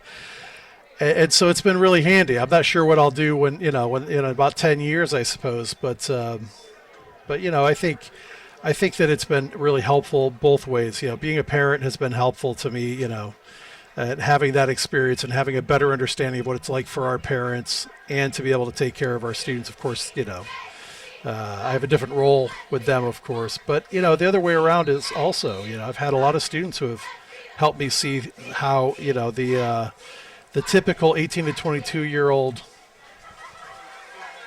college student, and what they're going through, those developmental phases and needs. Sam DiTilio now in at quarterback for the Spartans. That's DiTilio's second snap of the game, and he'll come out after keeping the ball. So let me ask you this. What was something that one of your children gave you advice-wise that you said, I can implement that? That can be – because I agree with you. If we listen to – I have 4, all in their 20s, And I learn a lot from them if I listen, and I try very hard to listen. So you don't have to answer that right now because we've got another play, but think about that as Fromberg is ready to take the snap. Have you learned anything from your own children or maybe some of the college students that you've been exposed to? This is the handoff for the Spartans, and straight up the middle with it is Mitchell Waite. Waite needed to get to the 43-yard line. He's going to be about 3 yards short, so it's certainly third and manageable now for the Spartans. 37-6, Case Western Reserve over Bethany. We're still in the first half, and we're not even midway through the second quarter. It has been that kind of successful night for this Spartan football team. So I would say patience. I am a let's get it done and let's get it done now kind of guy. And, working with our oldest is our daughter, Mackenzie, who's fantastic. I remember at a time trying to motivate her, get through some tough kinds of times. And she just reminded me that I need to have some patience. And it dawned on me that my intentions were really good to help her. Hey, don't let this hang around. Let's take care of it. But that everybody needs their space to do it in their time. And I've applied that many times over, many times over with our students. Joseph Rhodes, the fifth, with his first punt of the night. It's been that kind of offensive night for the Spartans. Offense and defense will switch. I'd like to thank you for stopping in. Well, thanks so much for having me. This was fun, and I appreciate you guys. And for those who are out there watching, hopefully you'll make it to the field for games in the future. We'd love to have you here. Travis Apcar, the Vice President of Student Affairs. I look forward to spending more time with you here on campus. Likewise. Good luck to your son. Thanks. Yeah, appreciate that. Absolutely.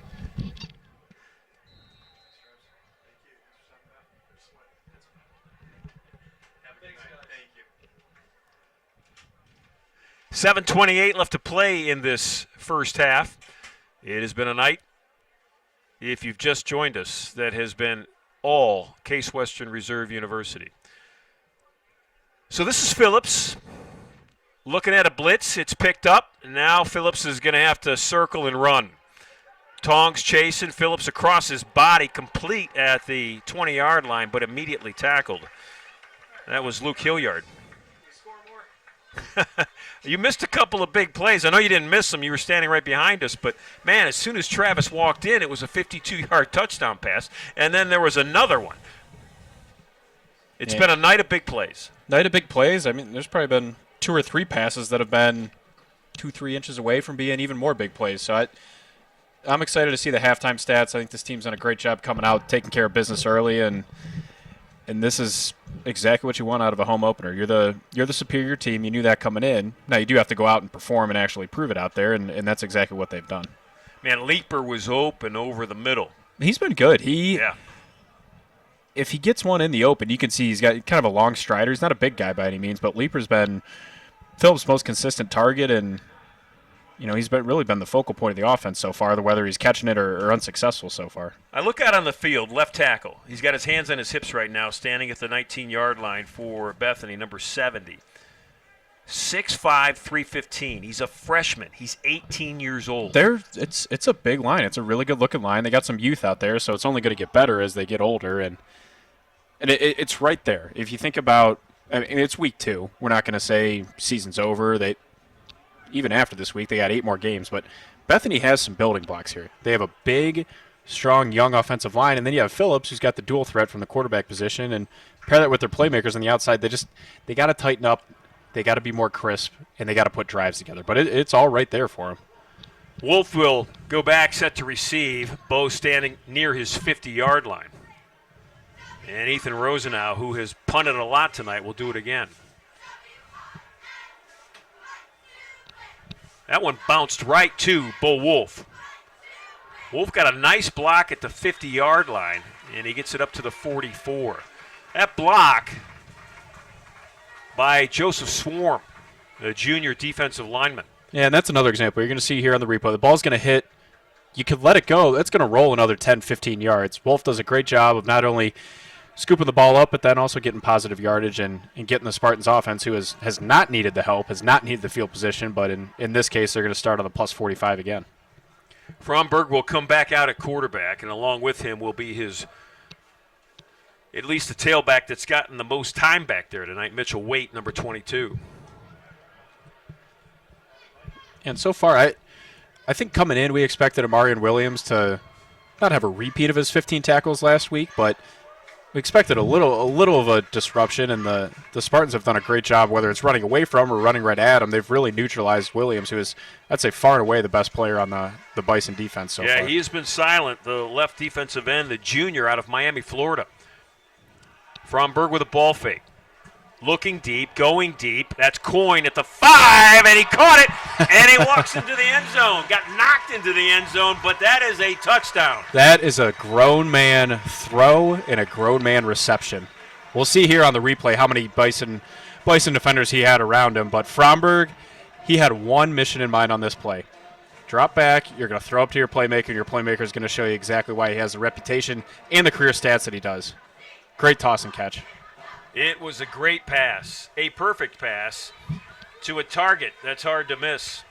Yeah, and I don't know what you do if you're the defensive coordinator there. I don't know what you tell your guys when the receiver you're going up against is 5 inches taller, 30 to 40 pounds heavier, and he can run just as fast, if not faster than you. It's just an impossible task in a lot of ways.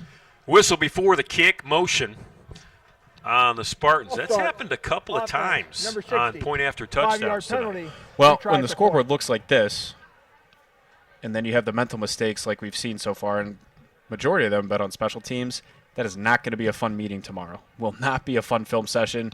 And that's why the Spartans program has had the sustained success that it has, because even with results like this, they're going to come in tomorrow. They have things to get better at. They have ways to improve, and they will get them fixed.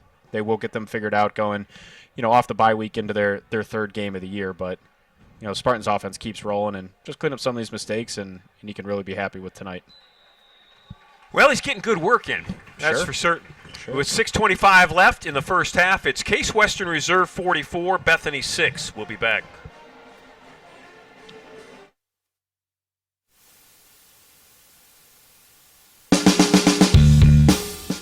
To be able to say you learned poetry from Ohio's poet laureate. There's a lot of opportunities to do research as an undergraduate student. I've actually had a chance to file for a provisional patent on my research. We built a pediatric pulse oximeter for use in developing nations. We built a hypodermic needle incinerator.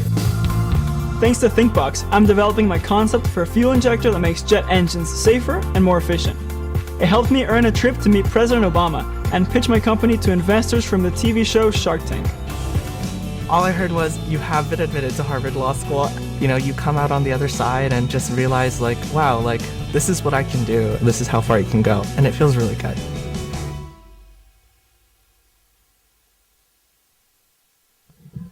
As the Spartans are ready to kick off and play defense again, let me ask my partner, Andrew Rossman, who was a defensive back here at Case Western Reserve during his playing days. How annoyed are you at the touchdown that was scored by Bethany, that short pass to the 40 that then went 60 yards up the sideline, especially if you're a defensive back? Does that kind of stick in your craw a little bit? Oh, yeah. And if it doesn't, you're not going to be a championship-level program. So, 6 points and a half, and we'll see where it ends up at the end of the game. It's been a dominant performance so far. It could have been perfect. It could have been. But it's a game of life. It's a game of football. They do have playmakers on that side. You can live with it. You can be frustrated at the same time. You do want to chase zeros. Shutouts are fun. Coach Debelak said to both of us pregame, focus was one of the words that he uses with his team, because specifically with a team like this that has those playmakers with the speed ability to turn something into nothing, that was a great example. Maybe the Spartans lost their focus specifically on that sideline, because it was easy to get confused whether the receiver was out of bounds or inbounds, and just for a moment there was a pause, and that's all that needed was a moment. Yeah, well, the other thing that you lost sight of was Adamas is really fast. So he caught it, he got one seam, and he was able to convert. But so far, that's really the only blemish for the Spartans defense here tonight. Outside pressure by that Spartan defense. Bethany calls the right play, and Luke Hilliard with the inside handoff is going to pick up yards all the way to the 32-yard line. And that's kind of what we've been hitting at all night, that you got the line. God knows they're big enough. see what the inside run looks like. Because so far, anything on the edge has been completely shut down. Any pass game has been completely shut down. See if you can get those big linemen to lean forward and use their size to their advantage. They'll run it again. Nothing in the middle, try to break it outside.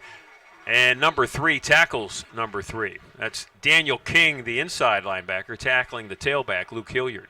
Yeah, I think probably, I don't know, me personally, one of the hardest things about calling the game with this defense and with these veteran linebackers, you can't tell who's making the play. They're all there. Every single play. There's 4 linebackers on the field. At a minimum, 3 of them are around the ball. Often 2 of them are splitting the tackle and rallying to the football. So it's the design of the defense, and it's fun to see it when it's working like this. Dominic Size, the cornerback that you saw on the top part of your screen. This is Phillips going to try to run for it.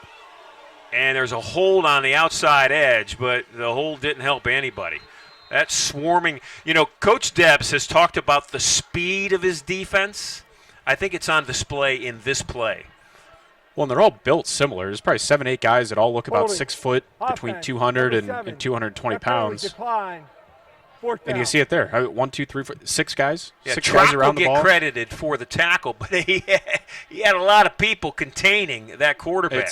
They're all built like, I don't know, big safeties or small linebackers. There's 7 or 8 of the guys that look like that, and you know, maybe down the road they'll find a matchup where they struggle because of that, but it's a fast defense, it's a fun defense, and they're playing really loose and aggressive right now. Another punt, another opportunity for Bo Wolf. Wolf has not only returned the football well tonight, I think he's done a great job of catching that fair catch in traffic. Well, you got to command the area, and he does a great job so far. He's done a great job so far this year of that's his football. He has every right in the world to it. He's going to own it.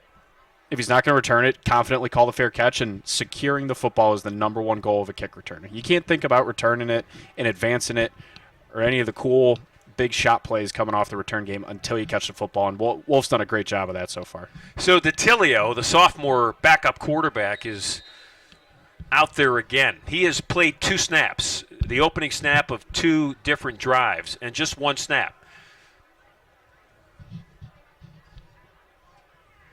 Lopez is with him in the backfield. That's a quick pass over the middle. And it's positive yards for the Spartans, and that's our guy. That's Bo Wolf. Bo Wolf. Yep. Yeah, the Spartans starting to rotate in some new wide receivers here. We'll make sure we're calling out names and making sure everybody's aware of it. But this is invaluable game reps for everybody, especially in the first half. DiTilio, quarterback draw. Started at the 44, down inside the 20, still running. And he's out inside the 15. Sam DiTilio can do that. He did it in high school at Avon High School for the Eagles, and that is a part of the weapon that he brings to this Spartan offense. Yeah, and I'll say it, I'm biased. I like the Cleveland guys. I like seeing the local high school kids choose to stay home, come to a great program like this, and continue the success that they had, especially thinking about a program like the Avon Eagles, dominant for, you couldn't even say the last 5 years, 10 years, 12 years at this point, and it's cool to see the local guys again come in and contribute early and keep this program moving. DiTilio, quick pass out, complete at the 10, and inside the 10 is Alec Angelo. So Spartans will move quickly. Well, you know what I'm rooting for here, Ron. When we get down inside the 10, we know it's out there. Where's the triple option? Let's see it. Well, we saw it with Ethan Dahlem for the first touchdown of the evening. It seems like it was a long time ago. Fullbacks in the backfield. We like it when Sean Michael James catches that little pass in the flat. Typically to the right of the offensive line. Let's see what happens. He's set up. He's going to block for DiTilio. Sam's breaking a tackle at the 7. He gets up to the 4. And then they're going to push him back. You know, when you got somebody like Sean Michael James blocking for you, it gives you a little confidence. You see him hitting the line first. He had a good block, number 1 did. It's almost a lost art having a fullback, a blocking back, in the type of offenses that are favored in today's football style. Yeah, I think it's just starting to come back. You think of guys like Kyle Juszczyk on the 49ers, another Cleveland guy, Cloverleaf High School. Yeah. But you can see how much of a weapon it can be, and at some point it's all cyclical. It'll come back, and guys see success, and they decide that they're going to give it a shot. Lopez with the football, and Stefan Lopez in for a touchdown. Now, Ron, I know you're a good athlete. I know you've been a good athlete. You could have scored that touchdown there. Look at the blocking, Thank you. the line, the receivers. That is easy money in the run game when you're able to get everybody bought in, good effort. You see it's a 40-point game, and you still got guys out there grinding and digging people out in the run game. So it's good to see Lopez get a touch, and I don't want to take anything away from him. The hole can exist. You still got to find the hole and get the job done. Yeah, you got to complete the play. Sure. Getting a lot of love from his teammates. And the Spartans have broken the century mark. They're the half-century mark, I should say. They're at 51 points. And we've still got almost 3 minutes left to play in this first half. We're going to have to start digging into the record books. Get Fast Eddie Karakis or John Schwartz looking to see what's the most points ever scored by a Spartan team in a football game. Do you know? At one point, I'm pretty sure it was 63. It was against Teal. It was in 2017. It's close. Were you on that team? I was. I didn't. Yeah. God knows I didn't touch the ball that day. You didn't have a pick six, or no? No, I did not. Of the 63 points, I contributed to 0 of them. But I do think at one point that might have been the record. We'll find out. We certainly will. We'll find out in the next 2 minutes and 50 seconds. Or actually, at halftime, and it's certainly not something that Coach Debelak will chase. Not at all. But he has the offensive firepower this year to just, when you're playing the game, and you have to respect the work that teams put in to prepare for a game, they will be playing the second half despite the score. And we could see a big number put on that scoreboard by the end of the evening.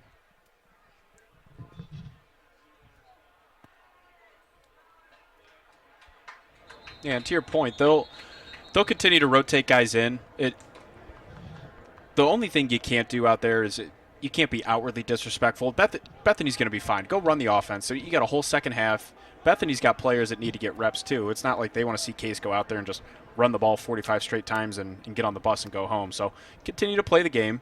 Probably going to dial it back on the trick plays or the unique offensive sets that we've seen. But we'll see what the second half holds. It will be back up heavy, which is great for the Spartans because, as we've seen throughout the season, there will be injuries. It's just a fact of the game. When those injuries happen, you got to have the confidence in the backups, the third strings to come in and contribute to, or continue to contribute to the Spartan season.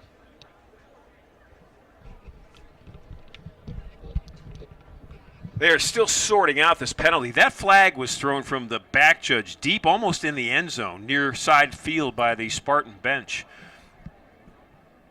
Talking to Bethany's head coach, Brandon Robinson. Play, both by the return team. Personal foul. Blindside it's a personal foul on the return team, number 51. On that the Bison. Declined. During the return, legal block back. That's declined. It's return a holding team, on the 46. Bison. 10-yard penalty. First down. And that is accepted. There we go. Line it up. Let's play. So I would expect this is, and it looks like they've already started to rotate some guys. This is probably the last we'll see of some of the starters that are still out there. I can see Sakala's still out there. OC's still out there getting some reps in. Size is still out there. The front's almost completely changed out. I think Caden Tong might be done. Dodowski might be done for the night. But, hey, the standard doesn't change. You got a whole second half against a Bethany offense that we've seen can strike quickly. So go out there. First team's built a nice lead, and now it's on you guys to preserve it. Bison with the ball to 13. And this is Hilliard. Gets a yard to the 14.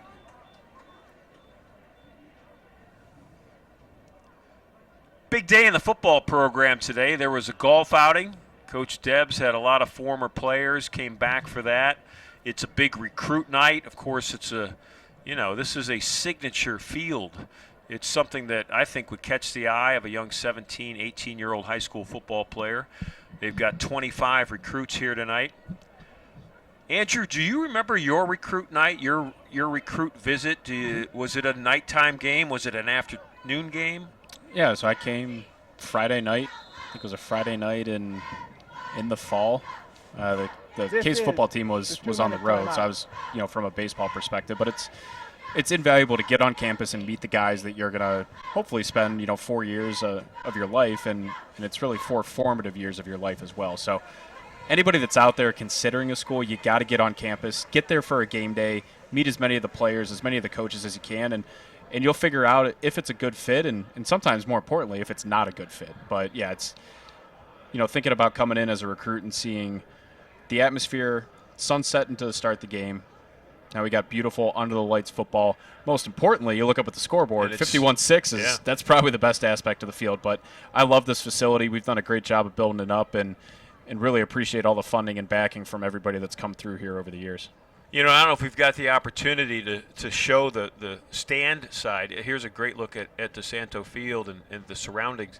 Was there anybody on that first recruiting night? You said it was a Friday. It was specifically for baseball because that was your first sport here before football, that you met that night that you then played with and became friends with as the 4 years of Case Western? Yeah, there was another recruit, and that guy's going to be in my wedding. He's going to be a groomsman in my wedding. Great whenever story. that day comes, and his name's Tony Damiano. He lives out in Portland, Oregon right now, but I played 4 years of baseball with him, and that was the first night I met him. So, again, it's all about meeting the guys and starting to build those relationships early. There's the second big hit by your guy, Osi, at cornerback, and almost another pick six. Not another. Boy, that's a helmet-to-helmet hit.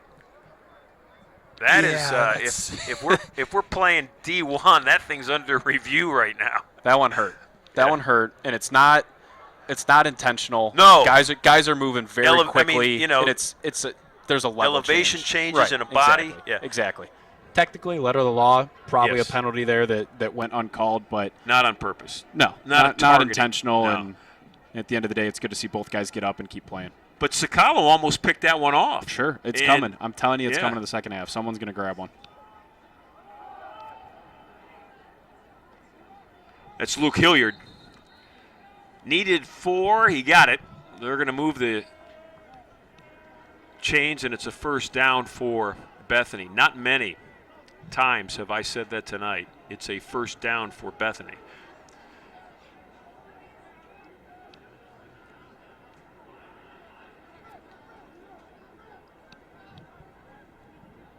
Oh, boy. Now this will be fun. Who's your money on? They're going to call a false start on somebody. Sometimes they go with the entire offense, and sometimes they're really mean, and they're going to pick out one of the 6 guys that moved. Well, will it be the center? 75, Elijah Morgan, Washington. Sometimes everybody moved because the center was supposed to snap it, and for whatever reason he forgot to do that. The snap was almost a hesitant snap, like he gripped it a little bit before or after or during the snap, and it came out a little slow and high. Well, whatever it was, it didn't work. Legal snap infraction. Number back them up 5 on the offense. 5-yard Bethany penalty. Came into this game. They have not won a football game since the first game of the 2022 season. They've lost 20 in a row. They've lost 24 of their last 25. And since the 2021 season, they are 2-28. Now, you say all that, but if we think about a program like Grove City lost, it was at least 20, and I thought it might have been 3 straight years of 0-10. And now they're a juggernaut. Yeah. They're maybe top dog in this conference. The playoff team last year and a good playoff team. So it can happen. It does start with one win and recruiting momentum and going from there. And we're 25 seconds from halftime, and more flags have been thrown on the field. So this is a conversation that Andrew and I will continue in the second half. But we'll talk a lot about culture. We'll talk about winning culture and losing culture and how that affects an entire program. I got an opportunity to talk to Coach Debs about that, and I think it's relevant in not only today's game, but the point that you just made that was spot on with Grove City. Half the distance to the goal. 51-6. Some frustration penalties happening here at the end of the first half.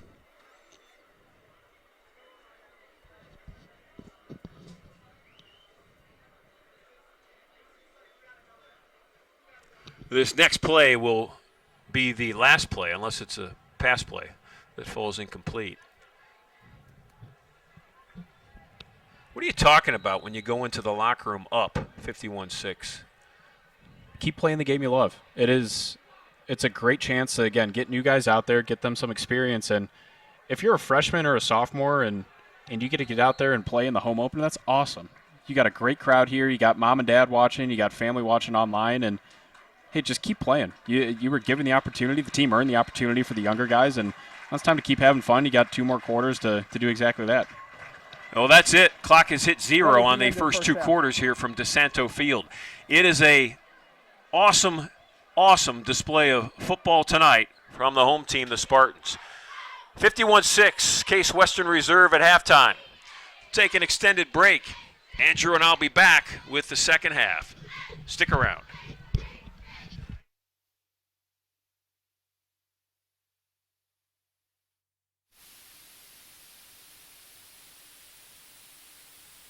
At University Hospitals, Gruzinski Sports Medicine Institute, we believe all...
And his 3 nephews, Huey, Dewey, and Louie, travel the world looking for adventure. The show is rebooted 30 years later with a very familiar theme song. Here is the theme from DuckTales.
In the spring of 2024, Disney rebooted a beloved superhero series that continued the story from its finale in 1997.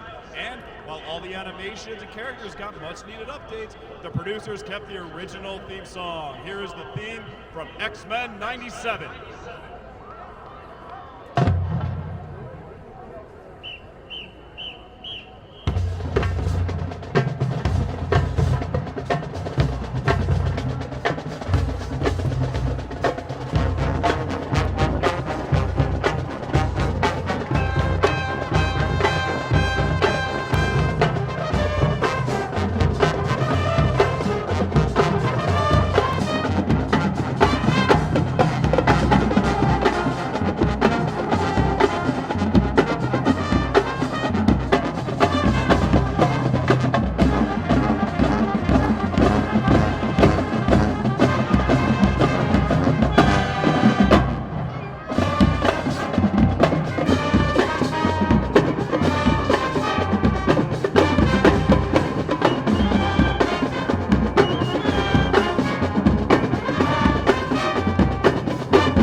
Sometimes, some crimes go slipping through the cracks.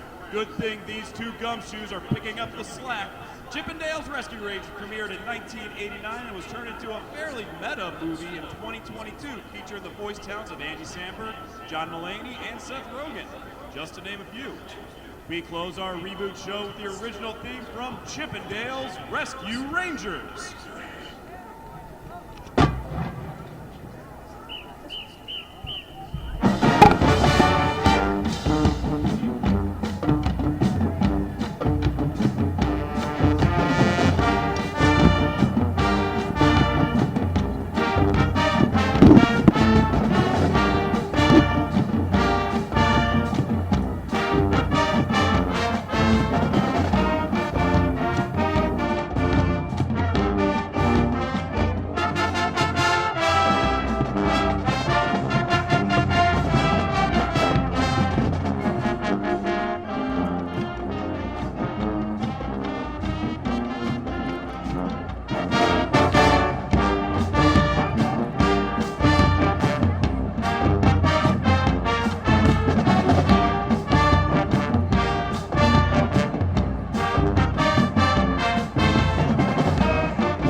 And now for a special halftime performance, here is the CWRU Dance Team.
Last year proved to be the most successful in the history of Case Western Reserve University athletics, with 11 total varsity athletic teams scoring at the NCAA championships, 25 All-Americans and 21 academic All-Americans, each the most in CWRU history. At this time, we ask that you please direct your attention to the track yard line as we recognize our NCAA championship qualified teams and the athletes last winter and spring. First, the men's basketball team, which won its second straight UAA championship, qualified for the NCAA championship for the third straight year, reached the round of 16 to match the best finish in program history and set a program record with 23 wins. Next, the men's and women's swimming and diving teams, which combined to send 11 competitors to the NCAA championships. Gabriella Chambers, Eliza Dixon, Claire Cosma, Kate Menzer, Angelique Paul, Erica Rice, Maggie Rose Rook, Kelly Van, Abigail Wilkoff, Peter Mang, and John Drum. The group claimed 4 relay and 6 individual All-America honors, while the men went on to place 33rd and the women 13th at the NCAA championship, the best finish by the team since 2003.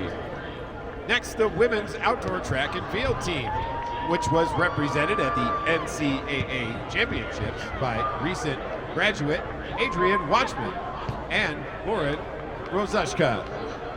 In the javelin throw, Watchman earned All-America first team honors with a 7th place finish, while Rozushka was 15th to claim second team honors. Next, the baseball team, which won the UAA championship for the 5th time in program history and reached the NCAA postseason for the 7th time. The Spartans finished the year with a 32-9 record, giving the team the 8th best winning percentage in all of Division III last year, while the team's 30 regular season wins set a new program record. Next, the softball team reached the finals of the NCAA championship for the 2nd time in program history in 2024, finishing the year 7th in Division III. The Spartans won a program record 40 games during the season, won the UAA for the 3rd consecutive year, hosted an NCAA regional for the 3rd time, and advanced to the super regional round for the 2nd time in 3 seasons. Next, the men's tennis team reached the NCAA quarterfinals for the 4th consecutive season and finished the year ranked 4th in Division III. The Spartans ended the season with a 27-6 overall record, marking the 2nd most wins in a single season in program history, and placed 2nd at the UAA championship. And finally, the women's tennis team, which reached the NCAA championship for the 3rd straight season. CWRU advanced to the round of 16 before losing to the eventual national champions, matching the best finish in program history. The Spartans ended the campaign with a 15-7 overall record. Fans, let's hear it one more time for all of our incredible student athletes at Case Western Reserve.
Fans, it's time to announce today's 50-50 raffle winner.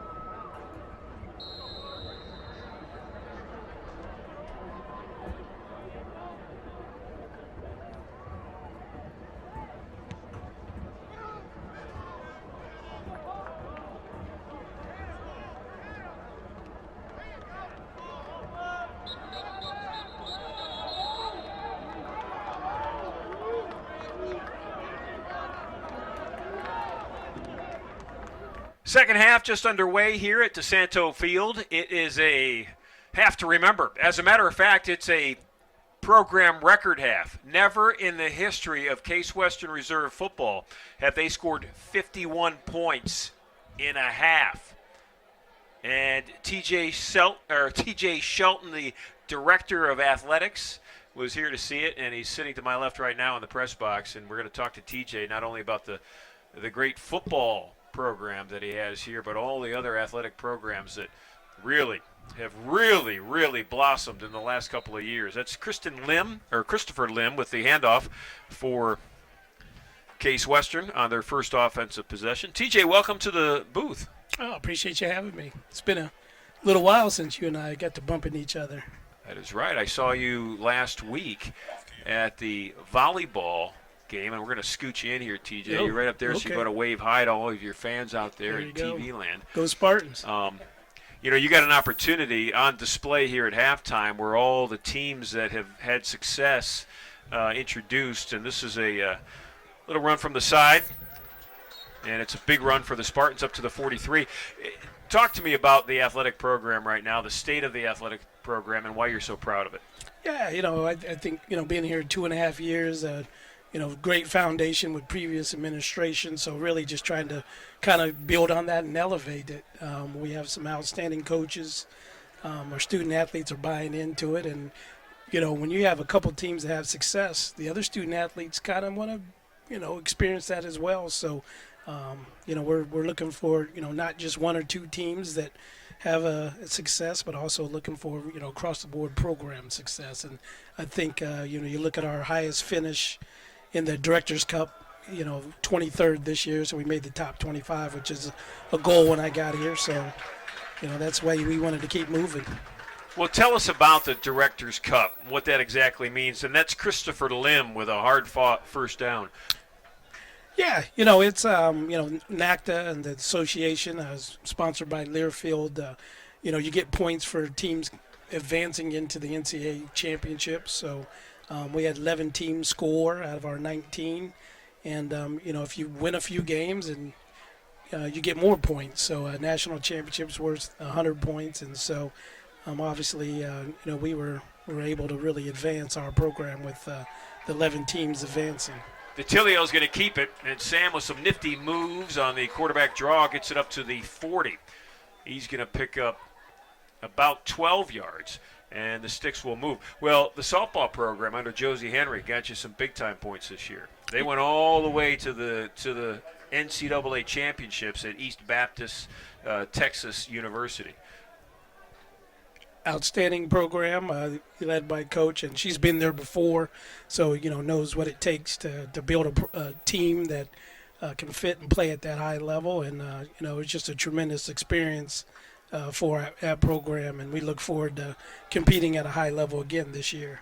DiTilio again at quarterback, again choosing to run the football, and again getting positive yards. Basketball program, we just had Todd McGinnis in here. 3 straight NCAAs, 2 of the 3 years, Sweet 16, and 2 of the 3 years, University Athletic Association championships. Once again, most of my messaging all year has been, the most, the highest, the best, since in program history. So we just want to continue to to find student athletes that fit our academics, obviously align with the university and their messaging, and be great stewards of our resources. And they're competitive. So here it is, 7 o'clock, and there's a lot of Division I, Division II, Division III games going on in the country right now, and we're out here fighting hard, playing at a high level. I think I might be able to get in the game late. At least Debs can call and play for my partner Andrew Rossman has already said on the broadcast that I would have been able to score a touchdown on the one hole that was created by the offensive line. So if I could score, TJ, I think you might have an opportunity as well tonight. It's Sam DiTilio still in a quarterback for the Spartans, and the handoff goes back to Lim. This is the opening drive of the third quarter for Case Western. Let's talk about the color change for a second. The royal blue that as I understand it from Andrew, who's right behind us and not that far removed from his playing days here. Andrew said when he first came here, this was the color, royal blue. Yeah. I think President Kaler and our marketing team and staff wanted to kind of brighten and go brighter and bolder with the university. So you'll see across campus, that change with some of the branding and athletics is part of that branding. So we did a royal refresh, as we call it, and uniforms just like really sharp. That was Grant Snyder that came in with a big hit for Bethany on a 3rd and short. A 3rd and short turned into a 4th and 5. And coming into punt for only the second time tonight is Joseph Rhodes, the 5th. And Rhodes will try to pin Bethany inside their own 5, certainly inside their own 10-yard line. I got to imagine this is a move by Coach Debelak. Even 4th and 5 with the defense that he has, he probably just wants special teams to get some work tonight, and Rhodes to be able to do that, punt the football. What are you most excited about, TJ, as you move forward into this new academic year and along with it a new athletic year? Yeah, I think once again, you get a fresh group of student athletes, the first-year students that, and some transfers that come in. So, here's a tremendous opportunity for that new group to, contribute to the university and, get acclimated with, their classes and, community service, but also compete. And, I think once again, just, we're about, hopefully competing for championships. And, and I think it's the process, right? They don't hand out trophies week 1 or 2. You have to earn it. So I think the more, we can just continue to grow and provide resources for our student athletes, whether it's sports performance and enhance themselves, in terms of their mental health and just, provide those resources, we can really grow facility enhancements. 39 is Brody Roth, a senior linebacker for the Spartans. I would think one of the things that, despite in addition to the academic attraction that Case Western Reserve offers, the high academics, the great reputation, especially in nursing and engineering, the facilities from an athletic standpoint, I think would be something that would be a real draw, something that you are proud of, what you've been able to do here, and plans for the future. Fumble, pick up, running into the end zone for a touchdown is Braden Frank. Braden Frank, a linebacker, picks up the fumble, and the senior rumbles in for a touchdown. Outstanding play. Yeah, when you talk facilities, that's part of the game. We have outstanding facilities already, but you're always looking to try to enhance it. Our student athletes come from great programs out of high school, and we want to, ensure that they have the best ability to grow in that area. But more importantly for us, it's the people, our coaches, volunteer coaches, part-time coaches, all of our support staff. That really makes, an athletic program. The people that work with these young people day to day and help enhance them in their kind of leadership journey. Well, I'll put you on the spot here, TJ. Do you have anything that you're planning for the future that you're excited about? Yeah, I'd say right now, our Delbert Gym project, we're in the fundraising phase, and we've hired a construction company and Illegal formation, started offense, looking more than 4 at in the those backfield. opportunities 5-yard and kind of penalty. get that set. Retry for and, point. We'll start construction in January, February, and open that up in 2026 in the fall. So that's kind of our biggest capital project. But everything from we're treadmills and weight equipment and enhancements in medical equipment that we provide for student athletes. We're looking and assessing all those activities. Now this year, for the first time in my history here at Case Western Reserve University, and if you start with my affiliation with the basketball program, it's now 20 plus years, but this fall for the first time I've been asked to call play-by-play for volleyball. And Karen Farrell and her volleyball program have started the year with 12 straight match victories, and that has set a program record. And I was texting with Coach Farrell today because they had another 5-set victory down in Delaware at Ohio Wesleyan in a tournament there where they went undefeated, 3 matches, 3 wins. So they're coming home as program record holders. No time in the history of the program. And this is a woman, Karen, who has over 500 career wins, and she's been around Case for 90% of those 500 career wins. It's pretty impressive what's happening in that volleyball program. No, absolutely. Won her 500th this past weekend. So, has done a remarkable job. Also serves on our administrative team as a senior women's administrator. So she's probably one of the, I think, top 3 veterans in our department. Her, Pat Kennedy, and Greg Debelak. So they've really done a remarkable job of kind of moving that program. Very highly competitive UAA in the volleyball. There's always somebody out of that group in the Final Four. So, we're looking to, hopefully advance ourselves through that process. It is 58-6 here with 9 minutes and 13 seconds left in the third quarter. And in case you're wondering, TJ, you taking off? Sure. Get my man back in the mic. Any final thoughts During before you return, leave? legal block in the back. I think, Breakfast soon, you and I? Absolutely. Maybe we get Andrew to join us? Yeah, Andrew can buy. Yeah, Andrew to buy. That's right. No, he's young. He's got no responsibilities except buy you and me breakfast. We could do that. Yeah. We'll go to the senior special, 2 for 1. He can get the senior special for you and I. He doesn't have to buy like he would if he was hanging out with his buddies. Absolutely. But I just want to thank our Spartan Nation and family and supporting these student athletes. And, I think we're making them proud and, always looking to assess and grow and, win. Yeah, it's great to see you. Take care. As always, a blessing. Thanks, TJ, for all you're doing.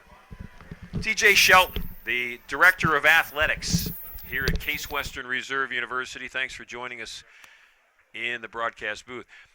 So 58 points with just under 9 minutes left to play in this third quarter. Andrew and I were wondering what the program record is for most points scored in a game. And Andrew had guessed, and it was a great guess, that 63 in 2017 against Teal, a game that Andrew was involved in as a player. So we looked it up. We got Fast Eddie Caracas on it, and it's actually 70. And it was in 1998, and it was against Oberlin College.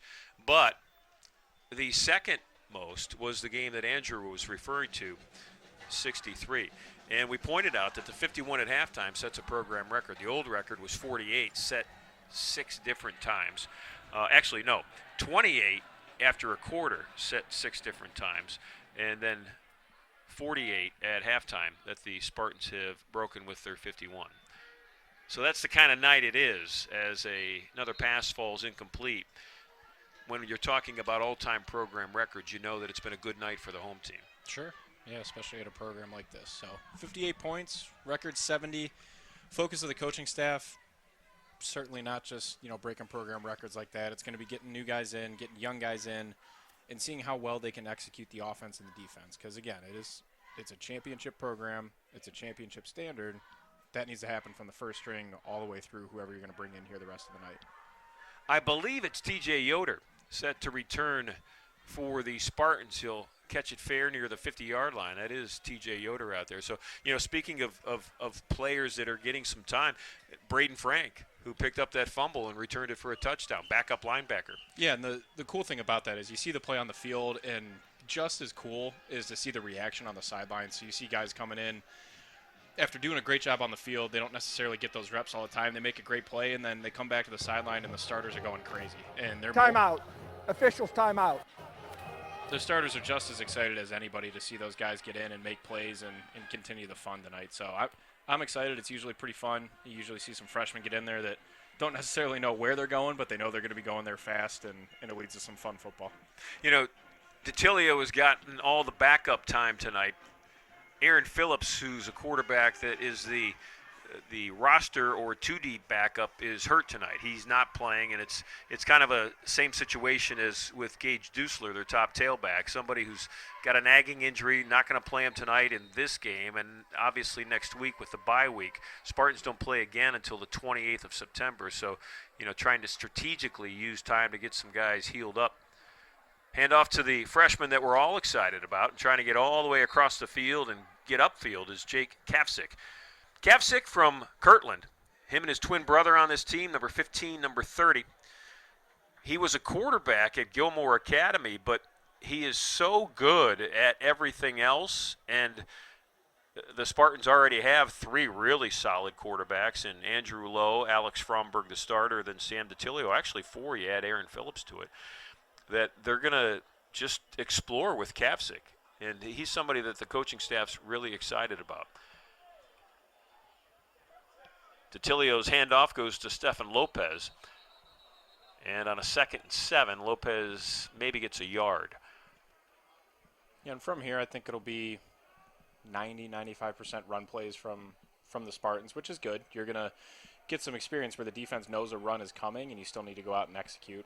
Again, we'll cycle through some new backs, some new quarterbacks, and make sure they know how to handle the football and execute the plays. And at the end of the day, it'll keep the clock running and hopefully get everybody out of here healthy and with a nice win to start the home slate. Zach Yorty, a first-year running back, now in the game, number 37, behind his quarterback, DiTilio. Zach's going to get the handoff.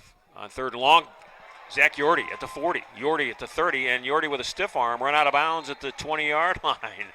So opportunity calls, and Zach Yorty taking advantage of it. It's fun. He hit the hole well blocked up front, and again, step 1 is creating the hole, and then step 2 is you got to find it and you got to hit it with aggression. So good job by him seeing that, bouncing it outside, and there's that big chunk play. I take that back. I thought it was 37 that was in there. It's 30, and that's the twin. That's Andy Kavcik. Timeout. Bethany. So there's the other side of that excitement that the coaching staff feels about those brothers from Gilmore Academy. Yeah, it could be fun. And I am so confident at some point, whether it's this year or next year, we'll see both of them on the field at the same time. I don't know if we've seen it yet tonight, but if we haven't, we will see that very shortly. And again, it's cool to see Cleveland guys not only making the team, but getting in positive plays and continuing the momentum this offense has had all night. So just to reiterate, 58 points right now, 12 away from the record, probably going to take 2 touchdowns to do that, and seems like they might be set up to grab another one here. So let me ask you this as a former player. When you have the bye week so early in the year, it's week 3 that the Spartans will get the bye. If you had the magic wand and can pick the point in the season, injuries not, a part of it, not knowing what you have, when would you have the bye week? Not week 3. Not week 3. Not week 3. There was a couple years where Case would have it week 2, which was really strange. You'd play a game and immediately have a week off. You probably want to time it whenever you have the injuries. Now, again, that's a great unknown. Safe answer is probably right in the middle. Yeah. Maybe before the big rivalry game would be helpful, but week 3 is a little difficult. It'll be good because sometimes as you come out of camp and get started in the season, a lot of those soft tissue injuries can show up early in the year. So sometimes that bye week is helpful to play a couple games and then get the bye and get the conditioning back up. But at the end of the day, if you're a good football team, you're a good football team, and the bye week timing isn't necessarily going to be a huge factor to your season. That was DiTilio on the quarterback draw. He's going to pick up 6. One of the things that popped out on me on the stat sheet at halftime, 2 first downs for Bethany in that first half. 2 first downs. I mean, that is elite championship level defense. And you take away the one play, it's really one play that is the entirety of the Bethany offense so far. So Yorty is now in the game. He'll be the blocking back in this offensive set. And he's leading the blocking for Kavcik. And Kavcik's going to get up near the 16-yard line. There's a flag on the play. That will be a hold. So we talked about the benefit of getting the backups in here. They're going against the Bethany starting D-line. There's still several starters in there from Bethany. Amarian Williams is still in there, and we talked about his performance last week. So invaluable reps and Holding. good to see. Offense. Number 92. Their penalties decline. Third down. One of the backup offensive linemen in there, I want to give a shout out to Nick Petrucci. Nick is at the right guard slot, and during the successful softball season, Nick was a student worker in the press box with me. He ran the scoreboard, sat right to my left. Saw him on the field pregame. It's good to see him. It's good to see him in the game right now. He's pulling as a pulling guard right now, leading that block for Kavcik. And Kavcik's going to get inside the 10-yard line. They needed 7, and they're going to get very close to 7. They're going to be about a half yard short. And if you look at both Kavcik brothers, neither of them I would categorize as big, imposing, but they run really, really hard. You can tell that early. And to see that as a freshman, that mentality is going to take them a long way in their career. And again, it's cool to see them get experience here in week 2 and in the home opener in front of a great crowd like this. You know, you mentioned hard to bring down, or they run really, really hard. I was talking to Drew Saxton before the game. He's the quarterback's coach here now, and he just laughed hard at how hard it was to bring those two guys down. He says they never go down. So a field goal attempt by the Spartans from the 17. It's a 27-yard field goal attempt. And that was Ryan Wald, a first-year kicker, the lefty. The lefty. And he had a lot of leg there, didn't he? Had 50, 60, whatever you want to call it. It was good. It was good. Good from a ways out. It's 61-6. 4:38 left to play, third quarter. We'll take a timeout. We'll be back.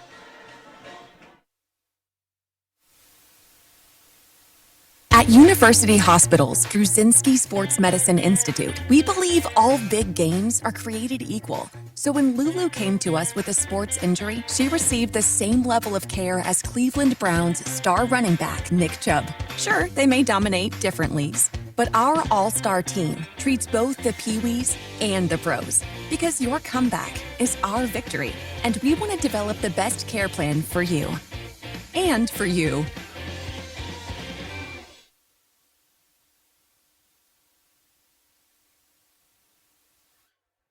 Huddling up on the sideline. On a night like tonight, what are you talking about when you're up 61-6? Well, it's simple. You got to execute, and that's what Coach Slesh is making sure that these guys are aware of.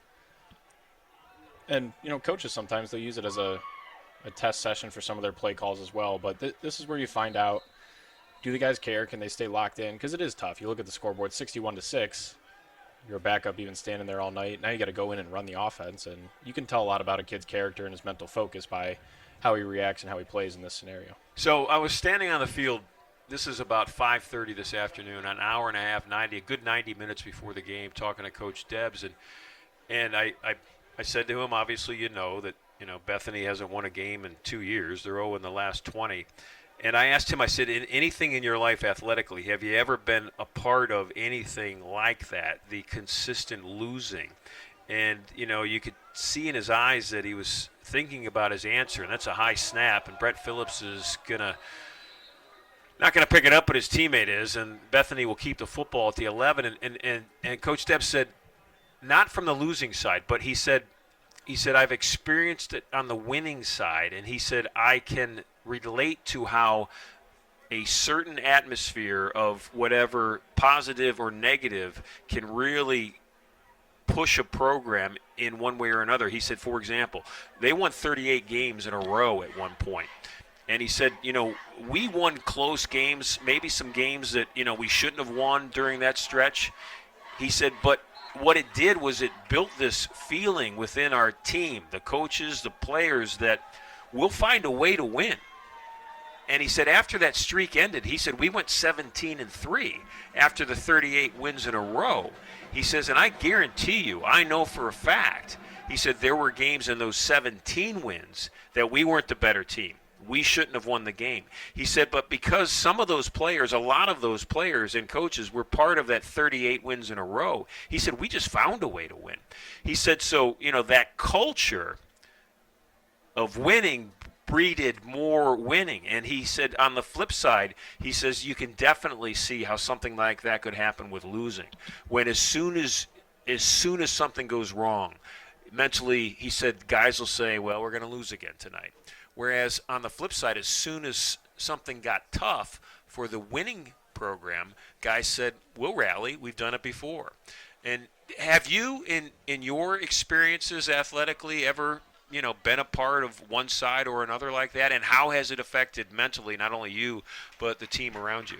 I would say I'm fortunate to have seen it from the winning side. A couple teams here at Case, whether it was the football team I was a part of or on the baseball side, but it's a mentality where if you consistently win, you don't even acknowledge that losing is a possibility. And that's why it can be so jarring and so shocking when it does happen, because it's not even in your vocabulary. It's, if we give up a touchdown with 30 seconds left, we got 30 seconds to go score another one. And you start to build that mentality and that assumption that it doesn't really matter what happens up front. At the end of the day, we're going to win. And I'm sure it's the same with losing. It's got to be awful, miserable, tough. Yeah. But we talk about a Grove City team. They were in the exact same shoes. And that was 6-7 years ago. And you look at the turnaround they've had. So it can happen. It takes a lot of hard work, and it takes some really tough kids to do it, though. That was J.J. Johnson that they helped off the field, and he's an important player for this Bethany team, so we're hoping that J.J.'s okay. His teammate Brett Phillips has been, running for his life all night tonight, and he will definitely need a sauna or some sort of a massage or something tomorrow. Getting that old tub. Do they still have the old tubs, the old silver the tubs old ice that the ice baths you see? Yeah, there's all this new way of training. I think there's at least 4 of them in our training room, unless they've gotten more. But yeah, ice bath, and these guys are intimately familiar with that ice bath, having just come out of training camp here in the last month. But hot, cold, ice bath, sauna, whatever you guys got to do to get ready and get the body right.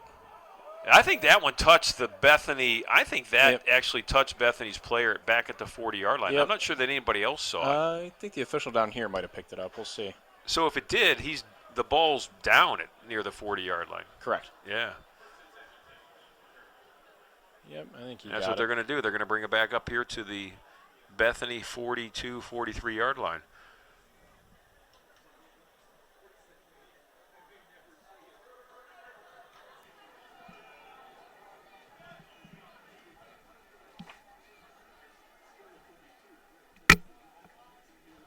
Looks like Andrew Lowe is going to get some snaps here at quarterback. So Coach Debs continues to cycle him through. I don't know if it was last year or the year before. There was one game, it was a relatively close game, and we saw 4 quarterbacks. So, now that he's got a chance, a little more breathing room, he'll get his guys in.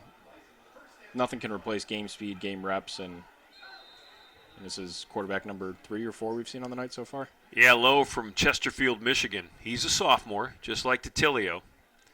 Fromberg, the senior. Hand off to Kavsik. Actually, Lowe's going to keep it on the fake, and not fooled is that Bethany defense. Yeah, and there's Amarian Williams coming in. You can see he's heavy-handed. When you can see when he strikes either an offensive lineman or when he gets his hand on a ball carrier, looks relatively easy to get him to the ground. It's not. It's just kind of how his strength works. Again, once he gets close enough, it's usually game over for whoever's in front of him. So you've got Lowe, the sophomore, Titilio, the sophomore. You've got Phillips, the junior, who's not playing tonight, but they expect him back in 2 weeks after the bye week. Of course, Fromberg is the quarterback of the moment, the senior.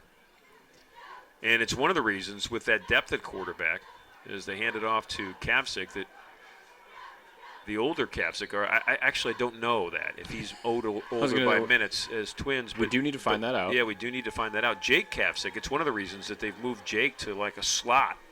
They're not going to play him at quarterback. But we saw him throw the football tonight for a touchdown on a double pass. Yeah, we did.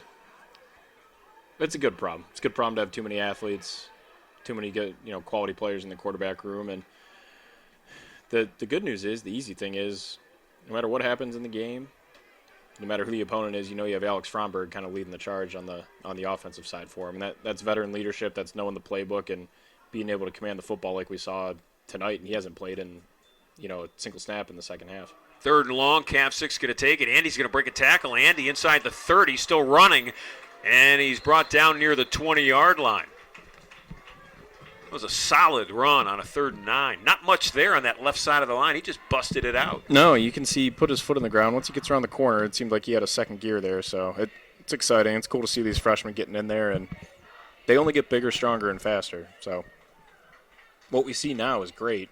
and then get them in, a couple years of growing up and in the college weight room, and it gets even better. He engaged contact on that run, too. He didn't run out of bounds. He brought himself back in, said, let's go. It's a good sign.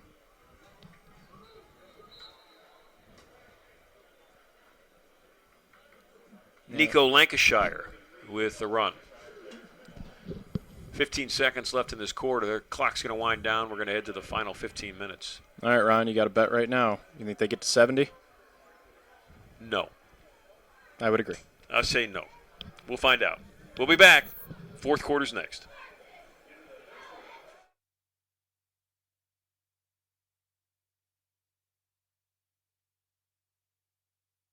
At University Hospitals Gruzinski Sports Medicine Institute, we believe all big games are created equal. So when Lulu came to us with a sports injury, she received the same level of care as Cleveland Browns star running back Nick Chubb. Sure, they may dominate different leagues, but our all-star team treats both the Pee-wees and the pros, because your comeback is our victory, and we want to develop the best care plan for you. And for you.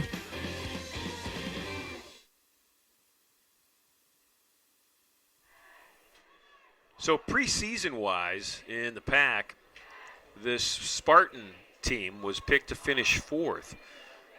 A year ago, they finished 7-3. And those three losses, and Andrew, you and I were, on two of those losses. They were close games where one play really made the difference. I mean, gut-wrenching so. Yeah, well, you think about the top of this conference. It's Case, it's W&J, it's Carnegie Mellon, and then it's Grove City. And the difference between those four teams is at most 5 plays a game. And it can be on offense, defense, or special teams, but the margins are so razor thin at the top of this conference. And you can see each year it's flipping back and forth on who takes the automatic bid, who gets to the playoffs. And again, it's kind of that group of four separated themselves, and you really got to lock in and make every inch count when you play teams like that. Lancashire, the back in the backfield, and Nico's going to get the handoff. Brought down briskly at the 24-yard line. Lancashire, sophomore.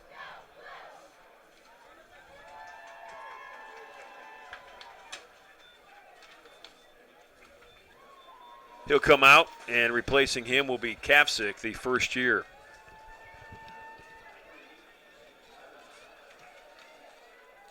Liam O'Brien, a sophomore wideout, is split out wide to the right.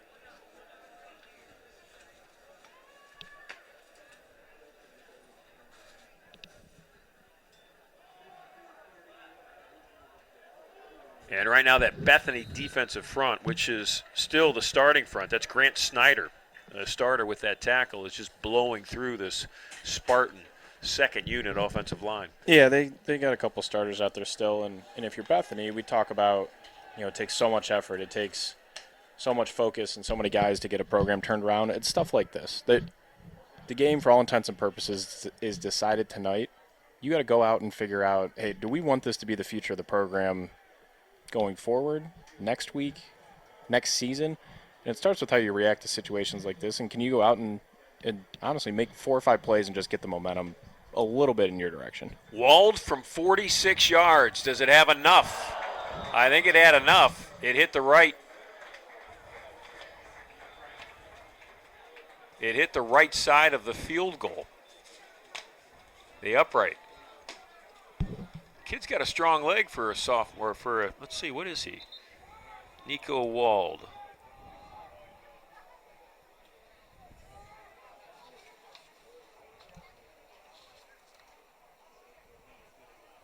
First year. Wald's a first year. First year.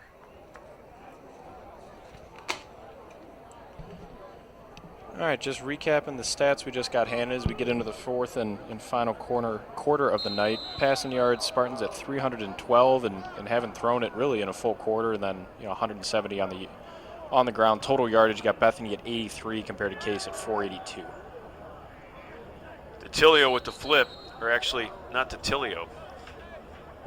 Phillips. Clock's at 3:15 and counting. It's 61-6. Spartans with the lead. They'll move to 2-0 on the year. Bethany's going to drop to 0-2, and they will drop their 21st straight football game.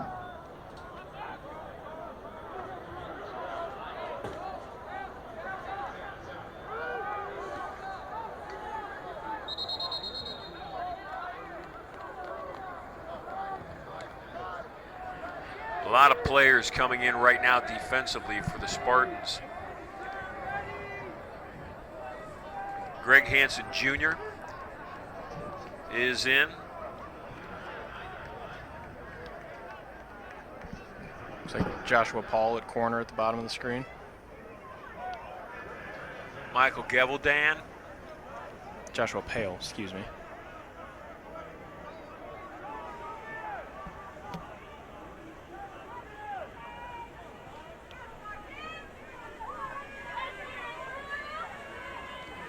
High snap. That was like a pop-up. Lob down the field, open, and Good great play. defensive play. Good play. It's Tyler Fickus. No. Who is that? I was gonna.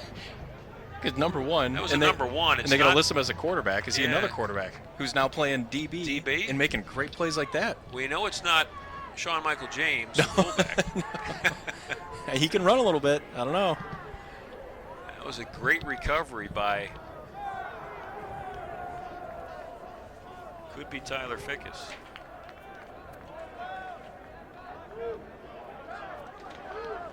This is that part of the game where everything's crazy. So Kavcik will come back to return the punt.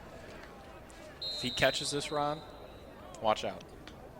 If he gets it on the fly. Yeah.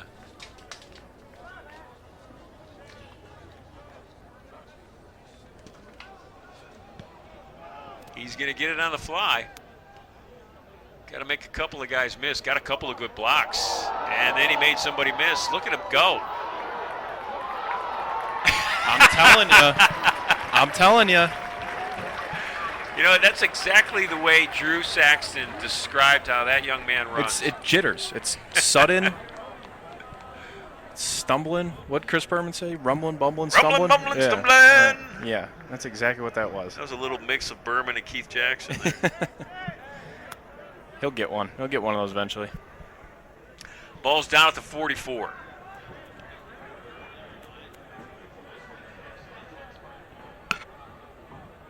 No, he's a little shaken up. He's fine. A little dirt on it. This is Lowe, still in at quarterback. Andrews 6'3". Fromberg's a 6'2" quarterback. They got some Big room. Yeah. There's a hold. There's Kavcik. It's Andy.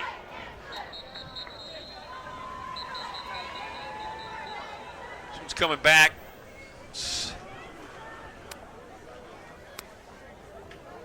Holding. Offense. Number 76. 10-yard penalty. First down.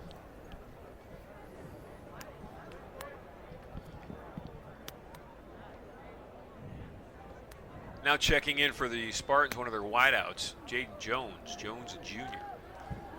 Jaden wears number 84. He's going to car out far left with Garrett Pavlik. Pavlik at 80. Jones 84.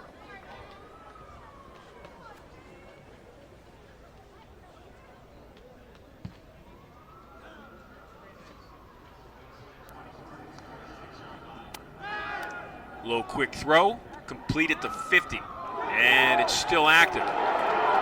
Will Stack running with the football. They're going to get a blindside block, I think.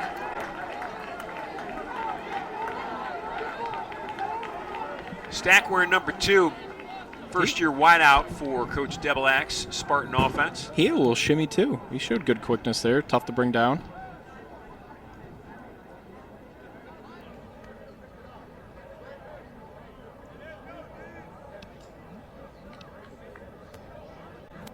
There is no foul on the play. Oh. All play was ruled legal. There we go. Second down. Nice catch and throw. This is probably the first pass we've seen in a while. 12 minutes of game time. Kavcik comes back in. It's Andy Kavcik. And Robert Verba will come in. Verba will be on the offensive line. Avery Gaines, a first-year wide receiver, now in the game as well.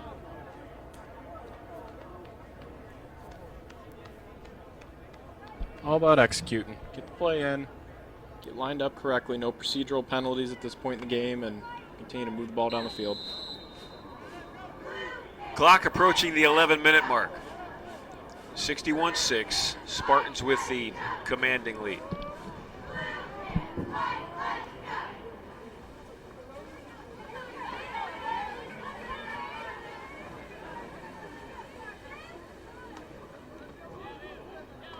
Andy Kavsik. Left side of the line, gets up to the 35. That's good push, moving people.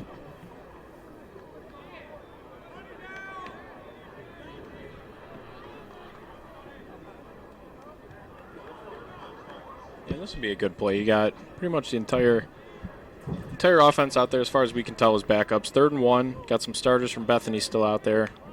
10 minutes left, but see, just take it down. Isolate it to this one play. Can this group, this unit, get 1 yard when they need to? Well, Amarian Williams, they're a very talented defensive end still on the field. And they have really neutralized him tonight. Yep, just a couple tackles. Kavsik's going to get the pitch. Kavsik with a hole, 30-25, needs to break a tackle, and he's run out of bounds inside the 20. Great job. Great play. Get the fullback out there, old school, body on body. See the speed from Kavsik, able to beat out the linebacker who shot the gap, and there you go. They needed 1 yard. They got 10-11. So Jaden Jones back in at a wideout. Noah Plazio will join him. Noah, a first-year wide receiver wearing 83. Plazio and Jones and Will Stack will split out wide to the right. Lancashire now the back in the backfield.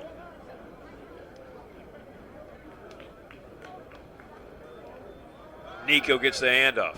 Going to drop that shoulder and helmet. Try to get to the 20. They'll mark him at the 20.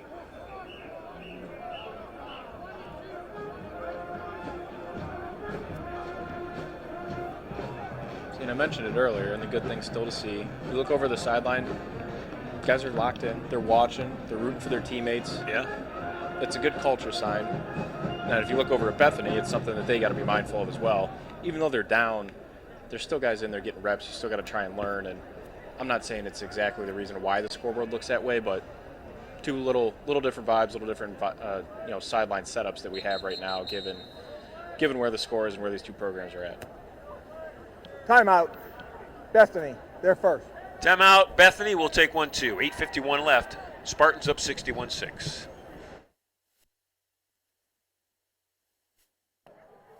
Correction. At University Hospitals, Gruzinski Sports Medicine Institute, we believe all big games are created equal. So when Lulu came to us with a sports injury, she received the same level of care as Cleveland Browns star running back Nick Chubb. Sure, they may dominate different leagues, but our all-star team treats both the Pee-wees and the pros. Because your comeback is our victory, and we want to develop the best care plan for you. And for you.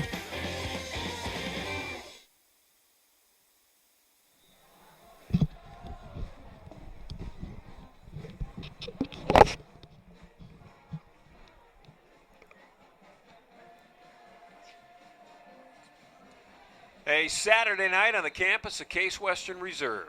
And it's a good night if you're a football fan. 61-6 Spartans. 2nd and 10. Ball's at the Bison 20-yard line. Lancashire, the lone back in the backfield with his quarterback, Andrew Lowe. Nico with the handoff. Again, works that left side of the line. He'll pick up 2, maybe 3 more yards.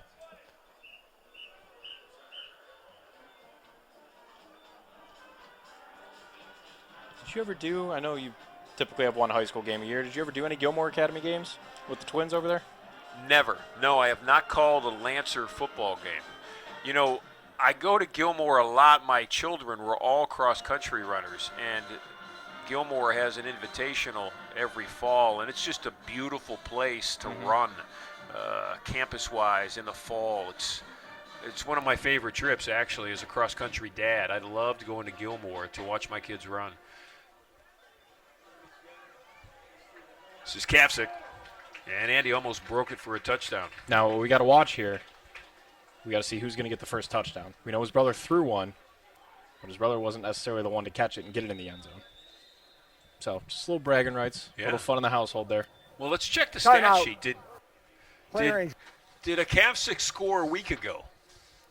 Spartans put up a lot of points a week ago. That's a good point. Let's see if that brag has already been determined. We're going to dig a little.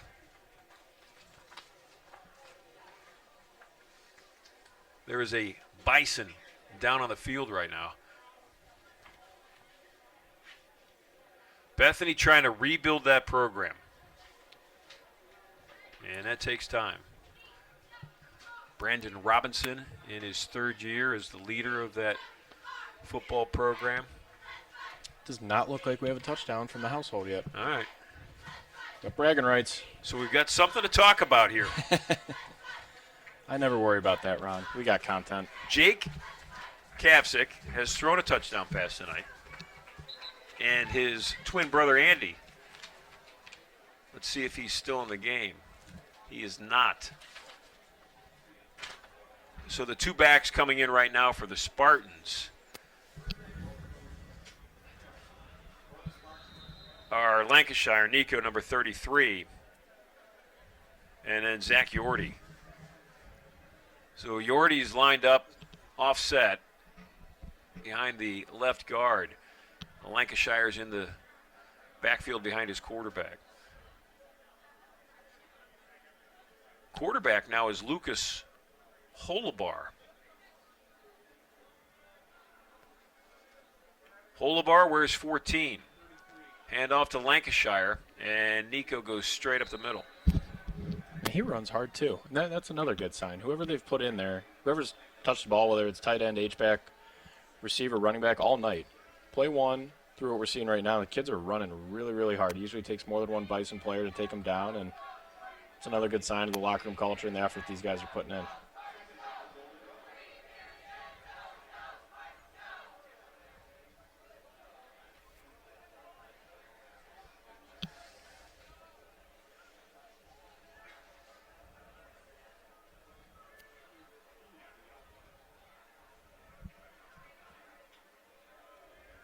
Holabar with the pitch to Lancashire, needs a block. Ooh. Wow, coming across and making a big hit that time for Bethany was number 42. We'll check him on our roster. Cam Bailey. Good hit. Good hit. I won't. Technique, not great. End result, awesome. Yeah. All right, here's your opportunity. Jake Kapsick, brother Andy, now in the backfield. Andy with number 30.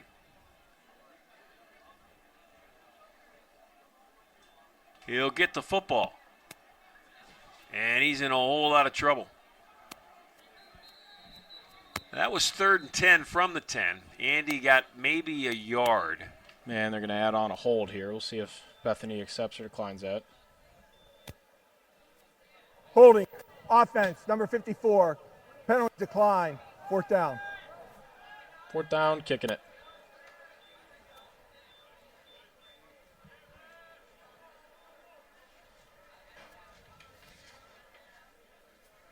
Wald, the lefty's coming back in. They'll mark the football at the 16-yard line.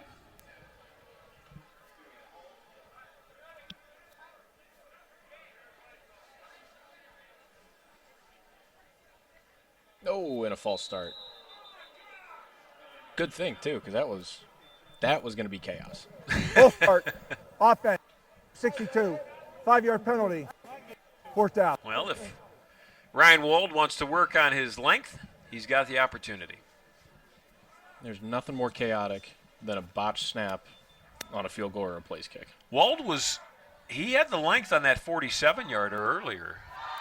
What's kicker with a lefty kicker. It's the same thing like golf or like a lefty. It looks different on this. It looks like a totally different action. It can look really pretty sometimes. Hopefully. Well, I think a baseball hitter left side, it's got one of the prettiest swings going. I mean, any lefty, and that's a there you go 31-yard field goal. It's good. A little line drive. So with 5:21 left in this football game, Spartans add 3 more. It's 64-6. Case Western over Bethany. We'll be back.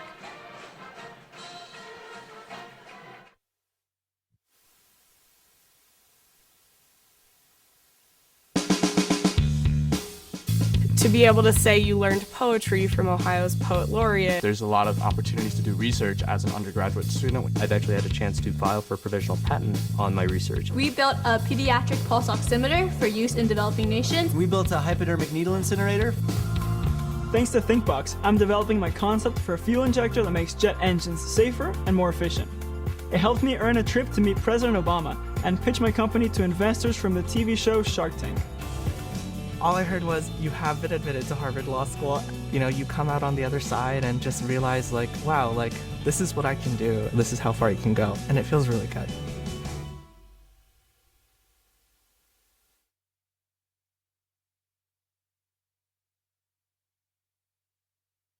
Kick it off.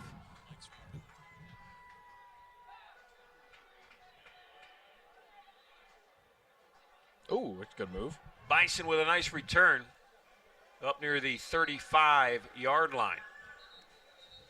Running with that football for Bethany was Richard Buchanan. Yeah, he had good speed around the corner there.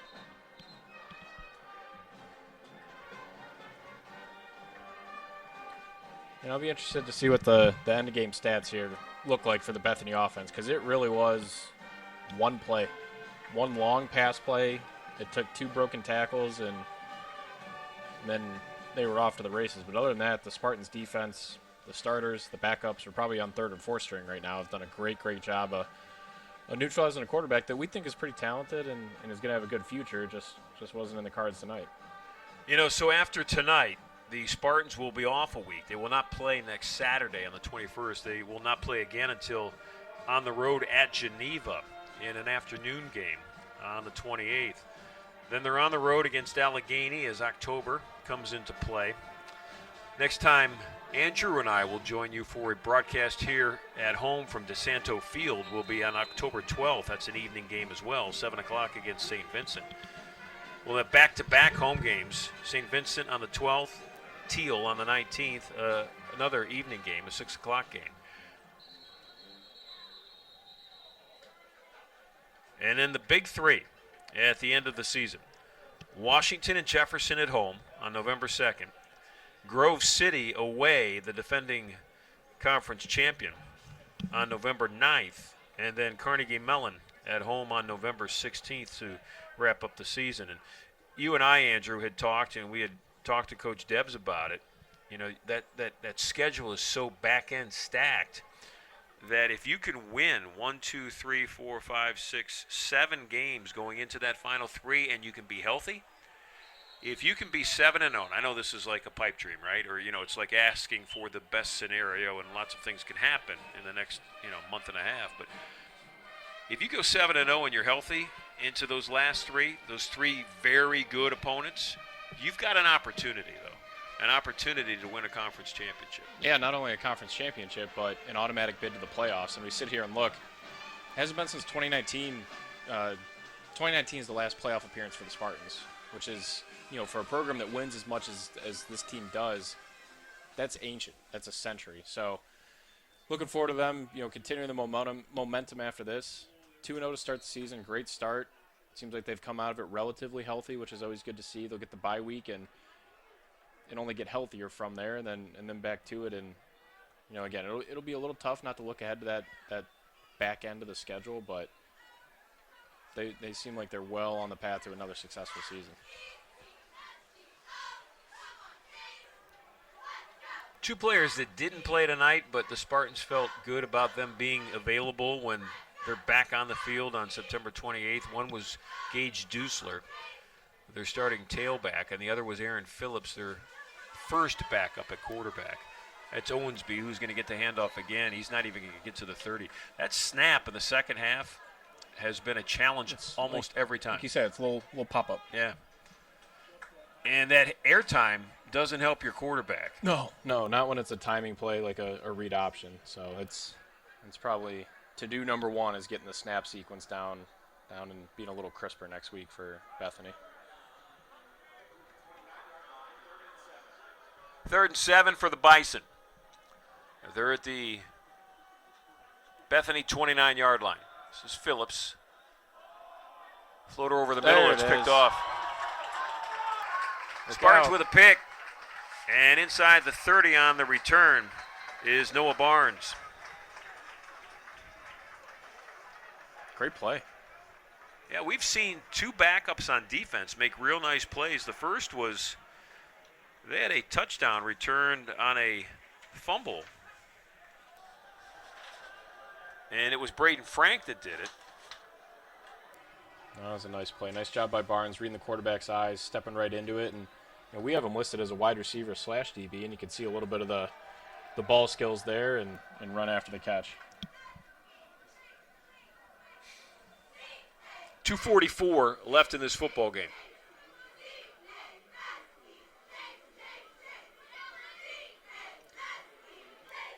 Holobar is going to come out and play quarterback. Lucas finished that last drive, and he's under center for this one. So not that anybody's looking at this as an opportunity to set an all-time record, but if the Spartans score here and they add the extra point, they will set an all-time record for most points in a single game. They're trying. They're going for it. That's Lancashire with the run. The run between the tackles has not been effective in the last 3 possessions for this current offense. Now, it has been a revolving door at every position, on every play. I mean, we see offensive linemen get changed out during each possession, one play after another. So it's not like there's any continuity or rhythm there with the unit that's in there.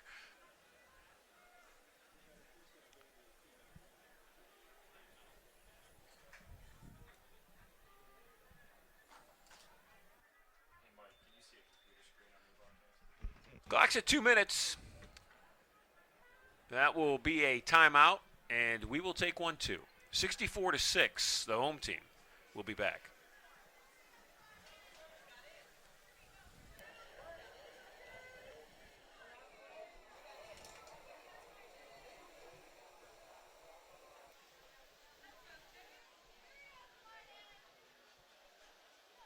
Mike, not knowing if it's just what we're seeing or if it's actually there, but there's a computer screen with an image of the University Hospitals building on our feed.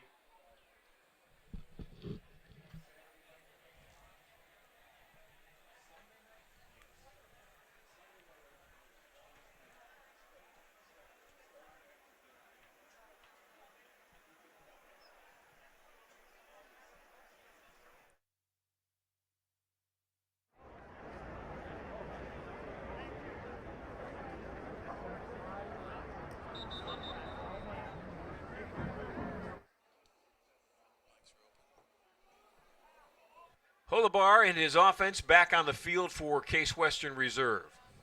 It's 2nd down and 8. Ball's at the 12 of the Bison. Lancashire with a handoff. Cut back in at the 5 and tackled at the 4-yard line. So Nico for a moment had a window that he got excited about. It's a good run.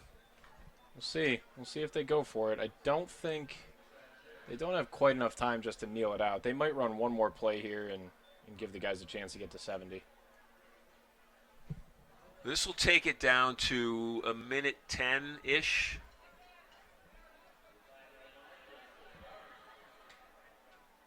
Minute 13 if they let the clock run out. Well, they're going to take a timeout because they don't have a 100% idea of what's going on out there. Coach Debs wants it. He's going to talk to his team about it. It's a good day today on campus. Lots of activity on the athletic end. The baseball team was playing in a fall game. The softball team is set to, at the end of this month, on September 29th, head down to Ohio State and playing a little fall weekend tournament with Ohio State, Ohio Dominican, and Miami of Ohio. The volleyball team is returning home, probably already home, from Delaware, Ohio, Ohio Wesleyan, where they won 3 this weekend. They are undefeated. Soccer team, the men's team, will play here tomorrow at high noon. They will be hungry. They lost in their last game with 13 seconds left. So they'll be ready to kind of get that taste out of their mouth. Here we go. Lancashire again in the backfield. And the fumbled snap.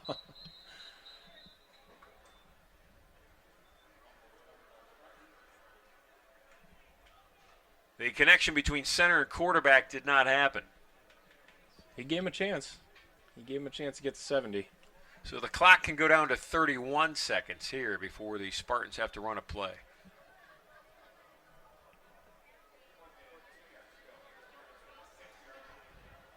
One more shot.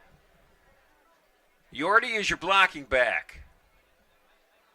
Yordi's going to get the handoff. Yordi's going to break a tackle and almost get in. He got inside the 2 to the 1. That's a first down, and the Spartans can just let this game end. That'll do it.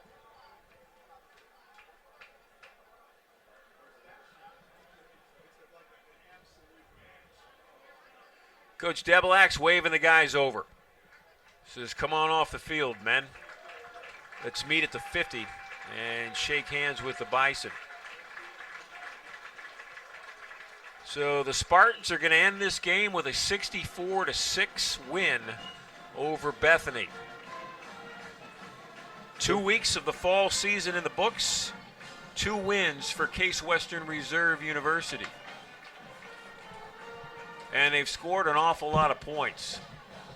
41 in the first game, 64 in this game. Quick math tells me that's 105 points in 2 games. You nailed it, Ron. They have given up 7 in the first game, 6 in this one.